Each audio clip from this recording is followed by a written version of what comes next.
Telangana future gateway of the world. ఇది నవ తెలంగాణ.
ప్రపంచానికి మ్యాప్ మీద కనిపించే ఒక చిన్న చుక్క పల్లెటూరు. కానీ ఆ చుక్క లోతుల్లో ఎవరికి వినపడిన ఒక చీకటి కోస ఉంటుంది. గుక్కెడు నీళ్లు లేక నేల బీటలు వారితే ఆకాశం వైపు చూసే వాళ్ళ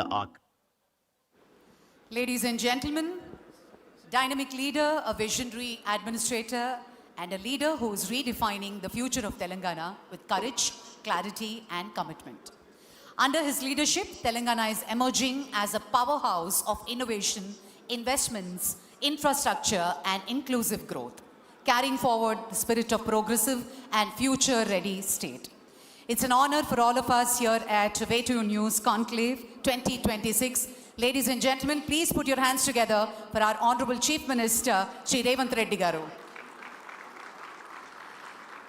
ఈ రోజు మరి Telangana a decade from now 2026 కాన్క్లేవ్కి ప్రత్యేకంగా విచ్చేశారు. ఒక స్పెషల్ అనౌన్స్మెంట్ కూడా చేయబోతున్నారు. To do the honours may I also request Raju garu, founder and CEO Way2 News, to please join us onto the stage.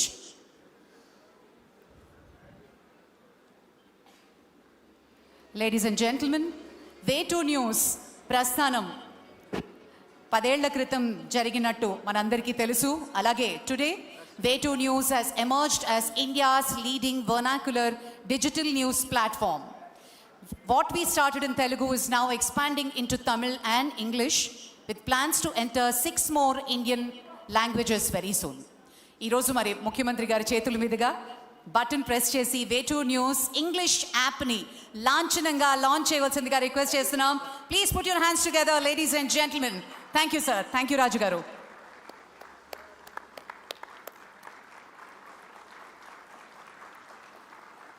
For 10 years, we spoke the language of the Telugu soil. We went to the deepest villages. We stood at every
ladies and gentlemen, వెంటనే Way2News English యాప్ని మీ mobile ఫోన్స్లో install చేసుకోండి. Thank you CM garu, thank you very much. On that note, may I request Shri Ajitesh garu, founder ASBL, to please come up onto the dais to present a bouquet, shawl and memento to Honorable Chief Minister garu.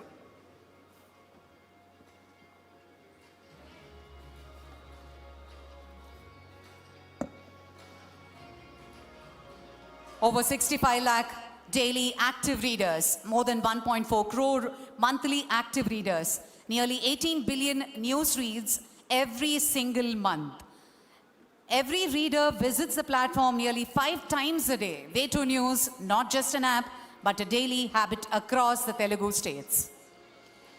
Shri Ajitesh Korupulu garu, founder ASBL, Mukhyamantri garni felicitate chesaru. Thank you very much.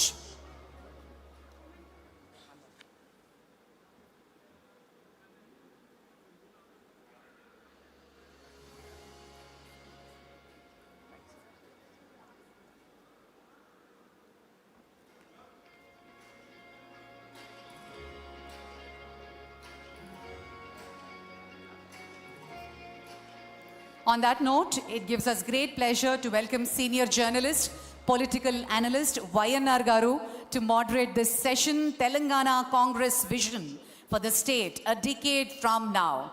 Ladies and gentlemen, please put your hands together for this wonderful session all the way from the Chief Minister. Thank you.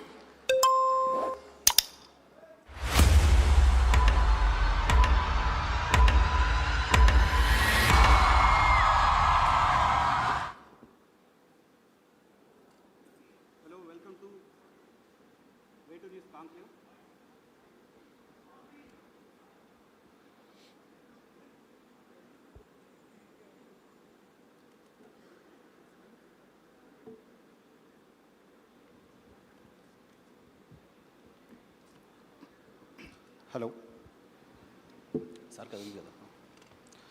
Hello, welcome to Way2 News conclave first conclave తెలంగాణలో నిర్వహిస్తున్నాం. తెలంగాణ కాంక్లేవ్కి విచ్చేసిన ముఖ్యమంత్రి రేవంత్ రెడ్డి గారికి thank you sir, welcome. So Telangana ఈ రోజు నుంచి వచ్చే 10 ఏళ్ల పాటు ఎలా ఉండబోతుంది అనేది విజన్ మీతో మాట్లాడదామని పిలిచాం ప్రధానంగా. దానికంటే ముందు మీరు నాకు 2006 నుంచి తెలుసు, 2006లో మీరు ఒక విజన్ పెట్టుకొని 20 ఇయర్స్లో ముఖ్యమంత్రి చైర్లో 18 ఇయర్స్లో కూర్చున్నారు. సో మీ విజన్ కంప్లీట్ అయింది. ఇప్పుడు తెలంగాణ విజన్ ఏంటి? కమింగ్ 10 ఇయర్స్లో తెలంగాణను ఎలా చూడాలనుకున్నారు ఒకటి. దానికంటే ముందు లైటర్ వేలో నేను ఒకటి అడగాలనుకున్నా.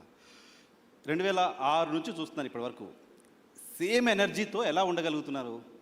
ఎక్కడ రేవంత్ రెడ్డి కాస్త డల్ అయిపోయి అలాంటి విజువల్ ఎక్కడ కనపడదు ఎందుకు? ఎలా అంత ఎనర్జీ మెయింటైన్ చేస్తున్నారు?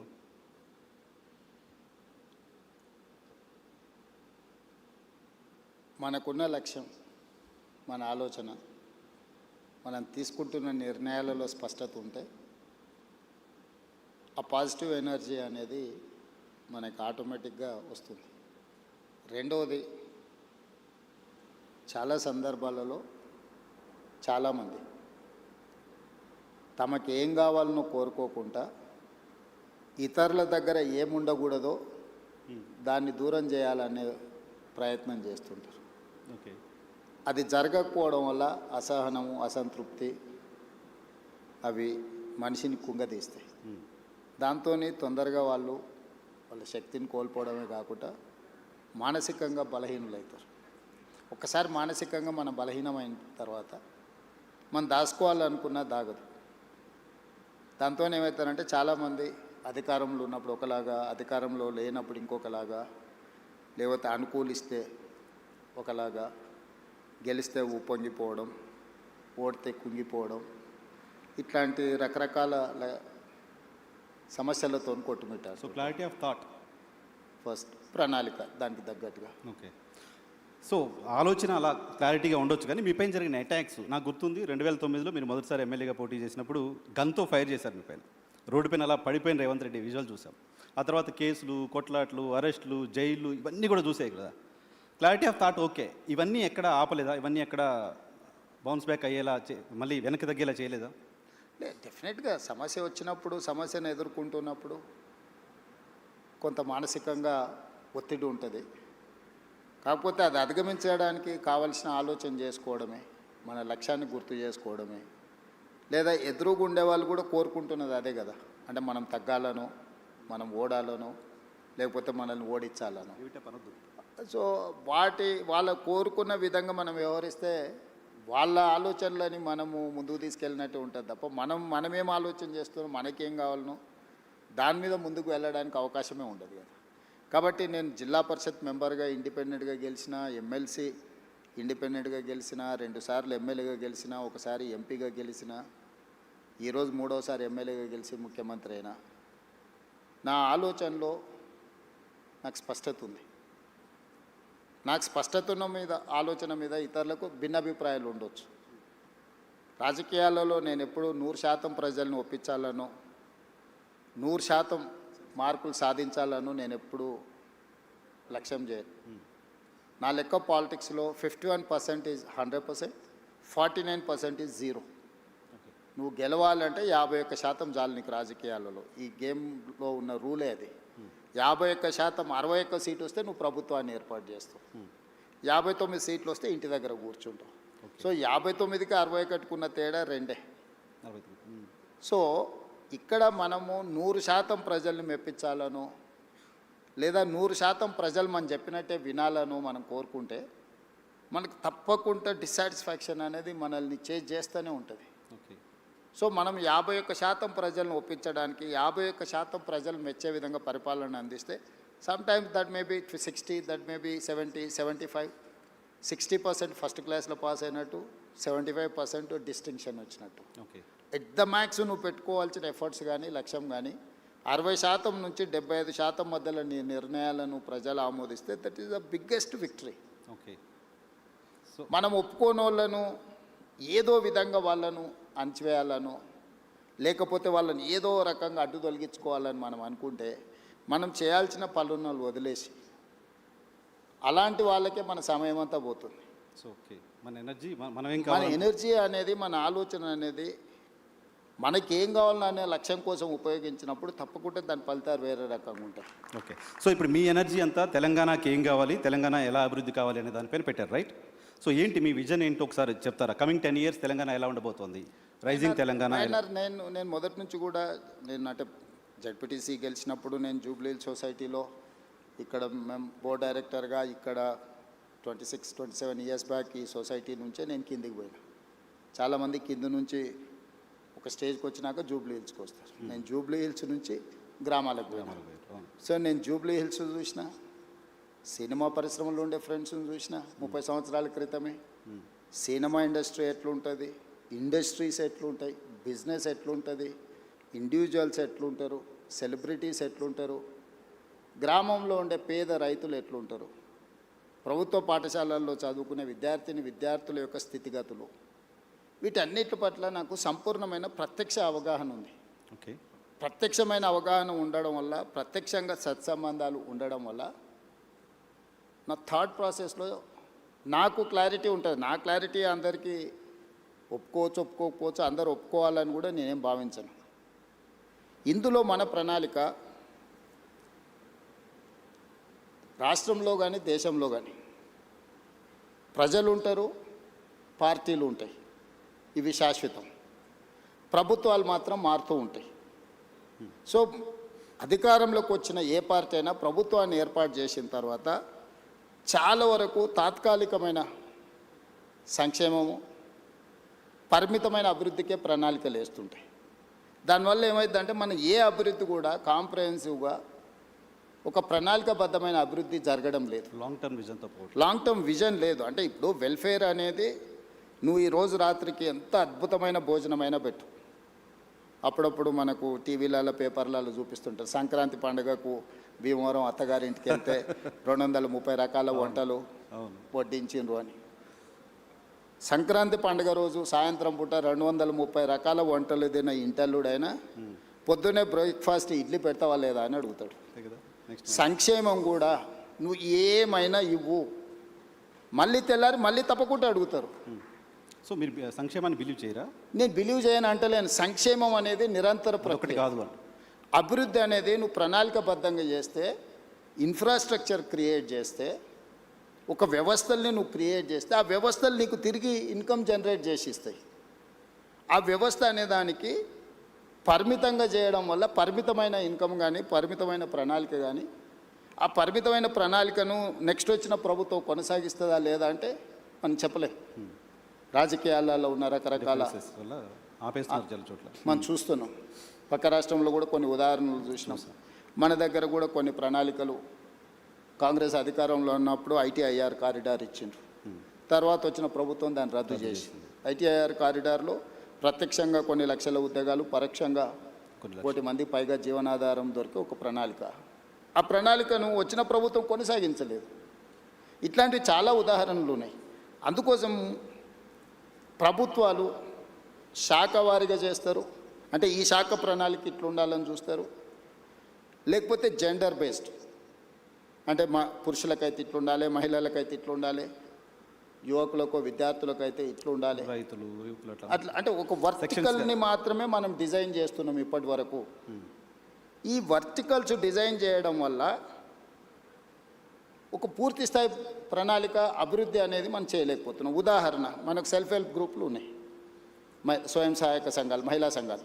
మహిళా సంఘాలకు వాళ్ళకి సంబంధించిన బ్యాంకులో రుణాలు ఇచ్చి వాళ్ళని ఆర్థికంగా నిలబెట్టాలని ఒక ఆలోచన చేస్తారు. అంతవరకు అది కరెక్టే. కానీ నేనేం చేసిన, ఇదే మహిళలను నిరంతరంగా పనిచేయడానికి అవసరమైన ప్రణాళికలు రచించాలి అని చెప్పి నేను ఆర్టీసీ బస్సుల్లో మహిళలకు ఉచిత ప్రయాణం ఇచ్చిన.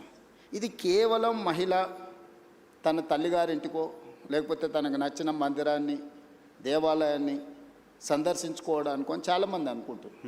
కానీ అది కాదు. మహిళనే growth engine for any state, any country. So ఈ మహిళ ఎక్కడి నుంచి ఎక్కడికి, చేతి వృత్తి అయినా కానీ, కుల వృత్తి అయినా కానీ, ఉద్యోగ బాధ్యత అయినా కానీ, ఈరోజు గవర్నమెంట్ స్కూళ్ళలో 24-25లో 0 డ్రాప్ అవుట్స్ ఇన్ తెలంగాణ. నీతి ఆయోగ్ చెప్పింది, నేను చెప్పలేదు. చూసాను. ఎక్కువ మనం డ్రాప్ అవుట్స్ ఎక్కడ ఉన్నాయి, ఆడపిల్లల డ్రాప్ అవుట్స్. గ్రామాలలో 7th వరకు ఎడ్యుకేషన్ ఉంటే 8th పోవాలంటే పక్క ఊరికి పోవాలి. పక్క ఊరు పోవాలంటే తల్లిదండ్రులకు ఒక భారం. ఏ విధంగా పంపించాలనేది ఒక సమస్య, దానికి అయ్యే ఖర్చు ఏ విధంగా సమకూర్చుకోవాలని రెండో సమస్య, ఆడపిల్లలకు భద్రత ఉంటుందా లేదా అనేది మూడో సమస్య. కానీ నేను ఆర్టీసీలో ఉచిత ప్రయాణం ఇవ్వడం వల్ల ఏ విధంగా వెళ్ళాలనే సమస్య, ఆ ఖర్చులకు సంబంధించిన సమస్యను పరిష్కరించగలిగిన, రక్షణకు సంబంధించి తీసుకోవాల్సిన చర్యలు తీసుకున్నాం. సో ఆడపిల్లలు చదువు నుంచి దూరం కాకుండా మనం ఈ ప్రణాళిక వచ్చింది. ఈరోజు ఇదే మహిళలు తాము ఉద్యోగానికి కానీ ఎక్కడికి వెళ్ళినా నెలకు దాదాపుగా ఒక 10,000 రూపాయల సేవింగ్స్ ఉన్నాయి మహిళలకు. 28 నెలలలో ఆర్టీసీకి 10,000 కోట్ల రూపాయలు రాష్ట్ర ప్రభుత్వం చెల్లించింది. నీకు తెలుసు, రాష్ట్ర ప్రభుత్వంలో ఆర్టీసీ ఒక 50,000 మంది కార్మికులు, 50,000 కుటుంబాల ఆధారపడ్డ సంస్థ. గత ప్రభుత్వంలో దాదాపుగా 2 నెలలకు పైగా దీక్ష, ధర్నాలు, బంధులు మొత్తం ఎక్కడొక్కడ ఉండి 60-70 మంది డ్రైవర్లు, కండక్టర్లు ఆత్మహత్యలు చేసుకున్న పరిస్థితి. దివాలా తీసి ఆర్టీసీ మూసేస్తుండ్రు, ఆర్టీసీని ప్రైవేట్ పరం చేస్తుండ్రు అని ఆ రోజు ఉండే. మీరు కూడా జర్నలిస్ట్గా రిపోర్ట్ చేసి. కానీ ఈరోజు నేను లాభాలకు తీసుకొచ్చిన. ఈరోజు ఆర్టీసీ ప్రాఫిట్ మేకింగ్ ఇన్స్టిట్యూషన్. మీరు 10,000 కోట్లు చెల్లించి, ఈ 10,000 కోట్లు ఎవ్రీ మంత్ నేను 350 కోట్ల రూపాయలు మహిళలను ఆర్టీసీలో ఉచిత ప్రయాణం ద్వారా రాష్ట్ర ప్రభుత్వం నుంచి ప్రతి నెల ఆర్టీసీకి నేను 350 కోట్ల రూపాయలు చెల్లించడం వల్ల driver same, conductor same, bus same, diesel same, వ్యవస్థ సేఫ్. అంతకుముందు 40% ఉన్న ఆక్యుపెన్సీ ఉన్న ఆర్టీసీ బస్సు ఈరోజు 98%కు తీసుకొచ్చిన నేను. ఏ బస్సు ఖాళీగా పోతలేదు. ఆ ఖాళీగా తిరిగే బస్సులలో మహిళలు ప్రయాణించడం వల్ల ఆర్టీసీకి ఆదాయం రావడమే కాకుండా సంస్థ నిలదొక్కుని ఈరోజు ఆ సంస్థ లాభసాటిగా మారింది. సో మీరు పర్సన్ సెంట్రిక్ డెవలప్మెంట్ గురించి మాట్లాడుతున్నారు. పర్సన్స్ అంతా సెక్షన్స్గా డెవలప్ అవుతే స్టేట్ డెవలప్ అవుతున్న విజన్. నేను ఇంక్లూజివ్నెస్ గురించి చెప్తున్నా. అంటే ఇప్పుడు మనం ఇచ్చేది నీకు లాభము, ఇది ఇచ్చినావు నువ్వు జేబులో వేసుకుంటే అది నీ దగ్గర అయిపోతుంది. కానీ ఒక సంస్థ మహిళలకు ఉచిత ప్రయాణం ఇచ్చినప్పుడు మహిళ వ్యాపారం చేసుకోగలుగుతుంది, చదువుకోగలుగుతుంది, సెల్ఫ్ హెల్ప్ గ్రూప్స్లలో తిరగలుగుతుంది, ఉద్యోగానికి వెళ్ళగలుగుతుంది. 10,000 రూపాయలు ఒక మహిళ సేవింగ్ చేసుకోవడం వల్ల తన పిల్లల్ని చదివించుకోగలుగుతుంది, తన పిల్లల్ని మంచి స్కూళ్ళకు పంపించుకోగలుగుతుంది, పిల్లలకు మంచి బట్టలు కొనుక్కోగలుగుతుంది, కుటుంబాన్ని గౌరవంగా, సమాజంలో కుటుంబ గౌరవాన్ని పెంచడానికి మహిళ ప్రయత్నం చేస్తుంది. నేను ఇచ్చిన డబ్బుల వల్ల ఆర్టీసీ సంస్థ నిలబడ్డది. ఈరోజు ఒక సంస్థను నిలబెట్టే పని అంటే this is inclusiveness. Sustainability model ఇది. ఓకే. అంటే ఒక దగ్గర ఇచ్చే సంక్షేమము దానికే పరిమితం కాబట్టి దానివల్ల ఒక సంస్థ బతుకుతే, ఈరోజు ఆర్టీసీలో గతంలో డీజిల్ బస్సులు ఉండేటివి. Hyderabad, greater Hyderabad core urban region, outer ring road inside 2053 square కిలోమీటర్లు. This is called core urban region మేము డిఫైన్ చేసినాం. 2854 ఆర్టీసీ బస్సులు ఉన్నాయి. ఇవన్నీ డీజిల్ మీద ప్రయాణం చేస్తున్నాయి. ఈరోజు ఆర్టీసీ లాభసాటికి ఎప్పుడు వచ్చిందో డీజిల్ బస్సుల వల్ల కాలుష్యం వెదజల్లుతుంది. ప్రతి సంవత్సరం ఆర్టీసీ 10,000 బస్సులు నడిపించడానికి 2,000 కోట్ల రూపాయలు డీజిల్ పర్చేజ్ చేస్తుంది. సో ఇప్పుడు ఈ డీజిల్ బస్సులను అన్నిటిని కూడా మార్చి నేను ఈవీ బస్సులు కొంటున్నా. సిటీలో ఆల్మోస్ట్ ఇప్పటికి 1000 బస్సులు వచ్చినాయి.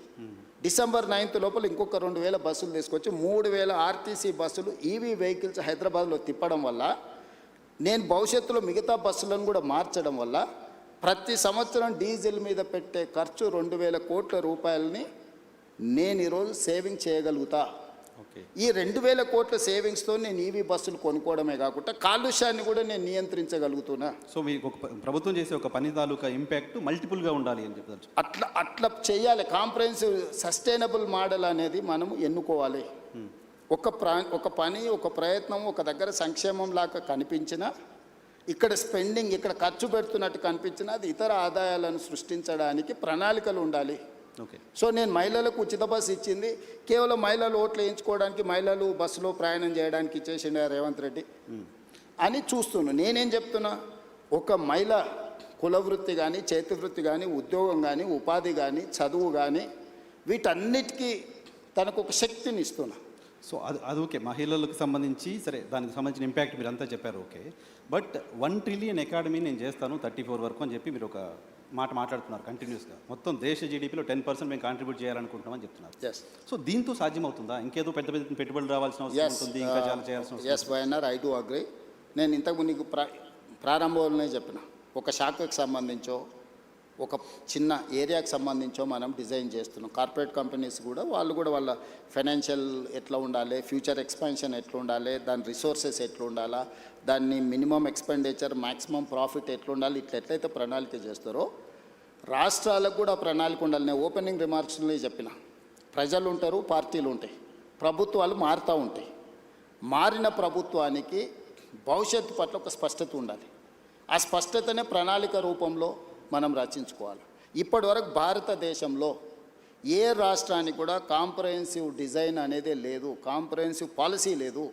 అందుకే నేను తెలంగాణ రాష్ట్ర ముఖ్యమంత్రిగా బాధ్యతలు చేపట్టిన తర్వాత నా 17 years అపోజిషన్ ఎక్స్పీరియన్స్, నేను జడ్పీటీసీ ప్రతిపక్షంలోనే, ఎమ్మెల్సీ ప్రతిపక్షమే, ఎమ్మెల్యే ప్రతిపక్షమే, ఎంపీ ప్రతిపక్షం. 17 yearsలో నేను ముఖ్యమంత్రి అయ్యే వరకు నేను ప్రతిపక్షంలో ఉన్నా. ఏ రోజు కూడా అధికారంలో లేను, అధికార పార్టీలో కూడా లేను. కానీ 17 సంవత్సరాల సుదీర్ఘ నా ప్రతిపక్షంలో ఉన్న నాకున్న అనుభవం, సమస్యలు చూసిన కోణం, సమస్యల్ని ప్రత్యక్షంగా ఏ విధంగా పరిష్కరించవచ్చు అన్న ఉన్న ఆలోచనతో తెలంగాణ కోసం ఒక పాలసీ డాక్యుమెంట్ని తయారు చేసి, ఆ పాలసీ డాక్యుమెంట్ పేరే తెలంగాణ రైజింగ్ 2047. ఈ పాలసీ డాక్యుమెంట్ ఉండాలన్నది నా ఆలోచన. పాలసీలో చాప్టర్స్ అనేటివి నేను రాసినవి కాదు. ఓ సత్యనాథేళ్ళ ఇందులో ఉన్నాడు, సంతను నారాయణ ఉన్నాడు, లేకపోతే World Bank chairman Ajay Banga ఉన్నాడు, లేకపోతే రఘురామరాజన్ ఎక్స్ ఆర్బీఐ గవర్నర్ ఉన్నాడు, NITI Aayog government of India vice chairman Suman Bery ఉన్నాడు, ఐఎస్బీ ఇన్స్టిట్యూట్ ఇక్కడ ఏదైతే ఉన్నదో one of the best institute in the world, ISB మా policy document partner, NALSAR university మా పాలసీ డాక్యుమెంట్ పార్ట్నర్. ఓకే. తో Great Britain prime minister Tony Blair, అతను మా దాంట్లో, అది ఇప్పుడు ఫార్మర్ ప్రైమ్ మినిస్టర్, అతను మా పాలసీ డాక్యుమెంట్లో పార్ట్నర్.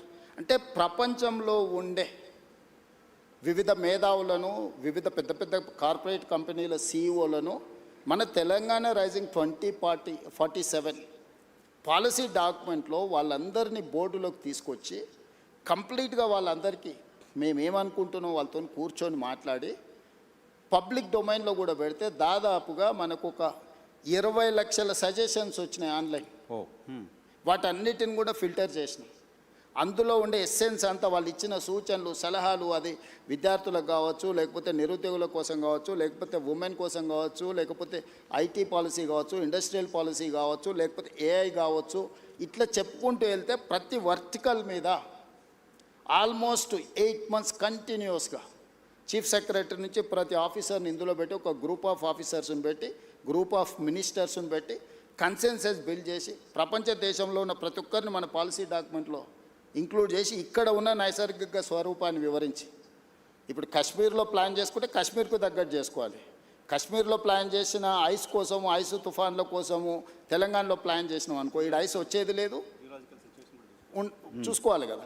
సో తెలంగాణలో ఉండే సహజ ప్రకృతి వనరులు ఏమున్నాయి, ఇక్కడ టాలెంట్ ఏముంది, ఇక్కడ ప్రజలు ఏం కోరుకుంటుంది, ఏ ప్రజల్ని ఇందులో భాగస్వాములు చేస్తే ప్రయోజనం ఉంటుందో అట్లా తయారు చేసి ఒక గ్లోబల్ సమ్మిట్ డిసెంబర్ తెలుసు 2025 డిసెంబర్లో గ్లోబల్ సమ్మిట్ని 108 దేశాల నుంచి కార్పొరేట్ కంపెనీలను ఫార్చ్యూన్ 500 కంపెనీలను ఆహ్వానించి ఆల్మోస్ట్ ప్రపంచంలో ఉండే ప్రతి పెద్ద సంస్థకు సంబంధించిన ప్రతినిధులను పిలిచి 3 రోజులు గ్లోబల్ సమ్మిట్ నిర్వహించి పాలసీ డాక్యుమెంట్ని తెలంగాణకు డెడికేట్ చేసి అందులోనే outer ring road inside cut off is outer ring road that is called core urban region economy called cure.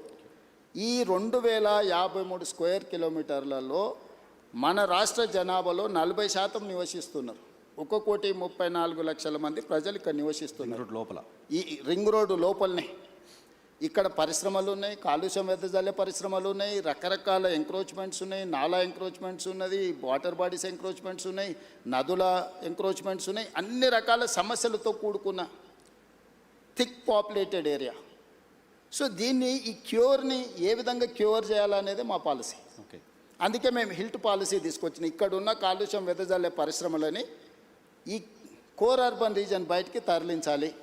సరే, ఈ హిల్ట్ పైన సరే అక్కడికే వస్తున్నా. సో మేము నదులను ఆక్రమించుకున్నారు, చెరువులను ఆక్రమించుకున్నారు, కుంటలను ఆక్రమించుకున్నారు, నాలాలను ఆక్రమించుకున్నారు, పబ్లిక్ పార్క్స్ని ఆక్రమించుకున్నారు, గవర్నమెంట్ ల్యాండ్స్ని ఆక్రమించుకున్నారు.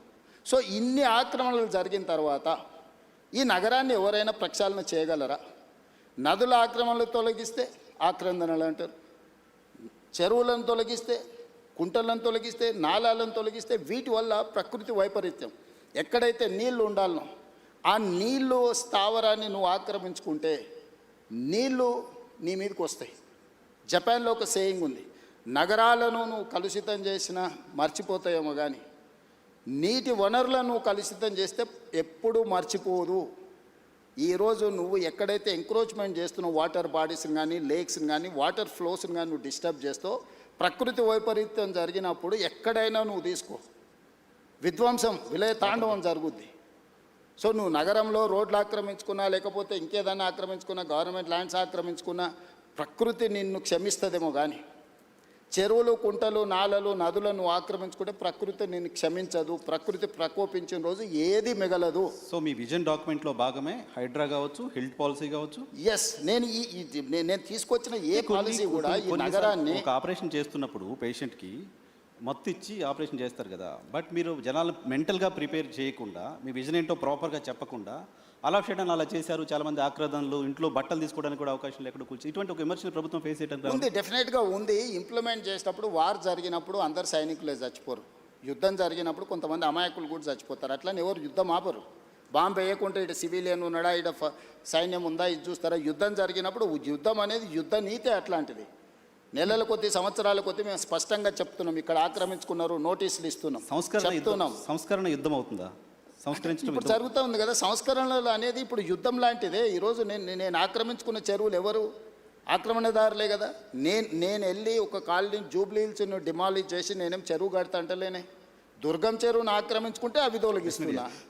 మీరు ఎన్కన్వెన్షన్ చేసినప్పుడు ప్రభుత్వం చాలా మంది చెప్పట్లు నేను అదే చెప్తున్నా. 3 ఎకరాలు ఇప్పుడు మనం ఇక్కడ చర్చిస్తే బాగుండదు, ఎందుకంటే అతను వాలంటీర్గా ముందుకు వచ్చి సరెండర్ చేసిన తర్వాత అది వేరే విషయం.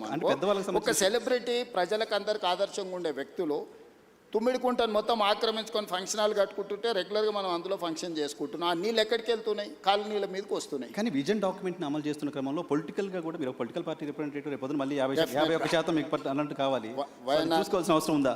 ఎస్, నేను ఒప్పుకుంటా. కానీ ఏది నా కోసం చేస్తలేను, నా ఇంటి కోసం చేస్తలేను. నేను ఈ సమాజం కోసం, భవిష్యత్ తరాల కోసం చేస్తున్నాను. కొంత తిట్లైనా నేను భరిస్తా. నా స్వార్థం కోసం నేను పార్కుని, కేబీఆర్ పార్కు కబ్జా పెట్టుకుంటే తిడితే అది తప్పు. లేకపోతే రోడ్డును ఆక్రమించి నేను ఏదన్నా సొంతానికి చేసుకుంటే అది తప్పు, లేకపోతే పలానా గవర్నమెంట్ ల్యాండ్ ఆక్రమించి నా మిత్రుడికి ఎదురుగానే బదిలీ చేస్తే నా తప్పు.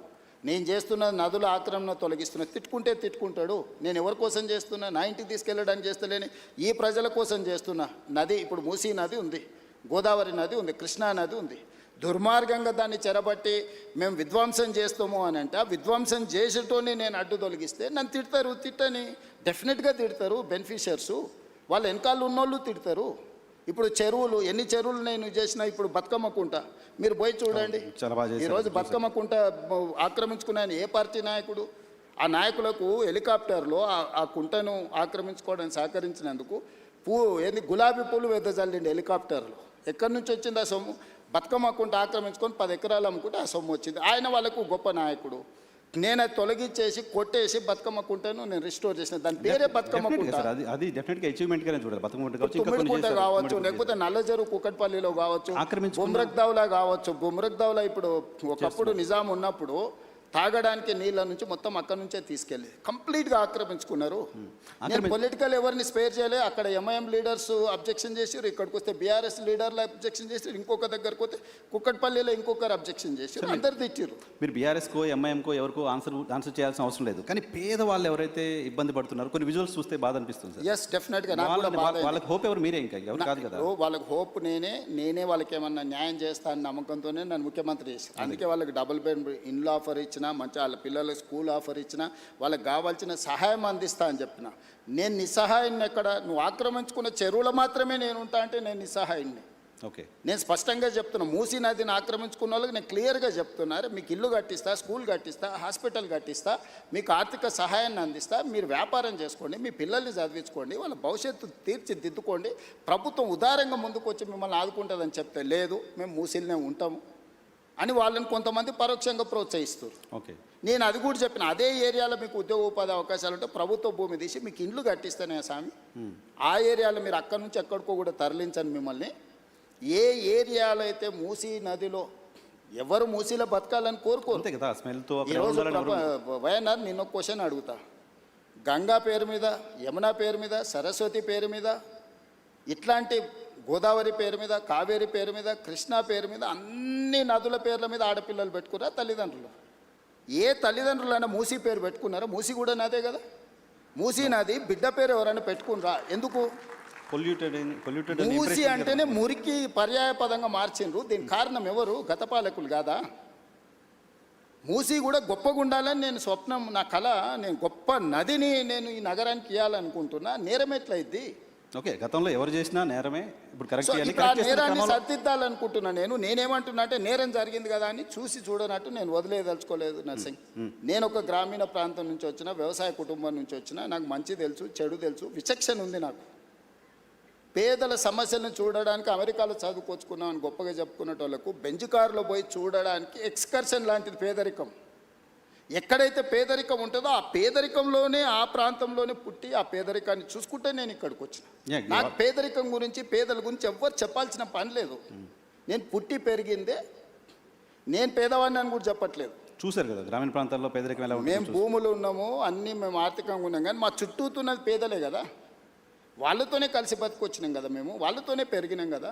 ఓకే, ఎంప్లాయ్మెంట్ కూడా గడిచిన ఎన్నికల్లో మిమ్మల్ని మీరు రాష్ట్రం అంతా, తెలుగుదేశంలో ఉన్న, కాంగ్రెస్ పార్టీలో ఉన్న రాష్ట్రం అంతా చాలా పర్యటనలు చేశారు, చాలా మందికి చేయి కలిపి ఉంటారు. మీరు ఎవరో తెలియని వాళ్ళు, మేము చూడని వాళ్ళు కూడా రేవంత్ అన్న వస్తే ఉద్యోగాలు వస్తాయనే ఆశతో చాలామంది నిరుద్యోగులు ఓట్లేశారు. సో ఇప్పుడు ఒక స్కిల్ యూనివర్సిటీ అనేది తీసుకొచ్చారు. స్కిల్ యూనివర్సిటీ ఏ రకంగా గేమ్ చేంజర్ అవుతుంది ఎంప్లాయ్మెంట్లో తెలంగాణకి? సో నేను ఇప్పుడు నీ క్యూర్ మాత్రమే చెప్పిన. Outer ring road inside 160 kilometer radius ఉన్నది, మధ్యలో ఉన్నది క్యూర్. ఇది 2053 కిలోమీటర్స్, 1,34 lakh పాపులేషన్. ఇప్పుడు రీజనల్ రింగ్ రోడ్ ఏర్పాటు చేసుకోబోతున్నాం మనం, 360 kilometers. Outer ring road outside, regional ring road inside, PURE peri urban region economy. ఇక్కడ పరిశ్రమలు, ఇన్ఫ్రాస్ట్రక్చర్ క్రియేట్ చేయాలని పెట్టుకున్నాం. మేము నగరాల్లో నిర్మించదలుచుకున్నాం, పరిశ్రమల కోసం ఇప్పుడు ఇక్కడ నుంచి తరలించే పరిశ్రమలకు అక్కడ ఇవ్వదలుచుకున్నాం. మన దగ్గర చదువుకున్న నిరుద్యోగులకు సాంకేతిక నైపుణ్యాన్ని నేర్పి ఉద్యోగ ఉపాధి అవకాశాలు ఇవ్వదలుచుకున్నాం. ఇలా జీసీసీ సెంటర్స్ వచ్చినా, డేటా సెంటర్స్ వచ్చినా, ఐటీ సంస్థలు వచ్చినా, ఇతర పరిశ్రమలు వచ్చినా, వీటన్నిటినీ పెరీ అర్బన్ రీజియన్ ఎకానమీలో మనము అంటే ఇక్కడ ఫెసిలిటేట్ చేయదలుచుకున్నాం.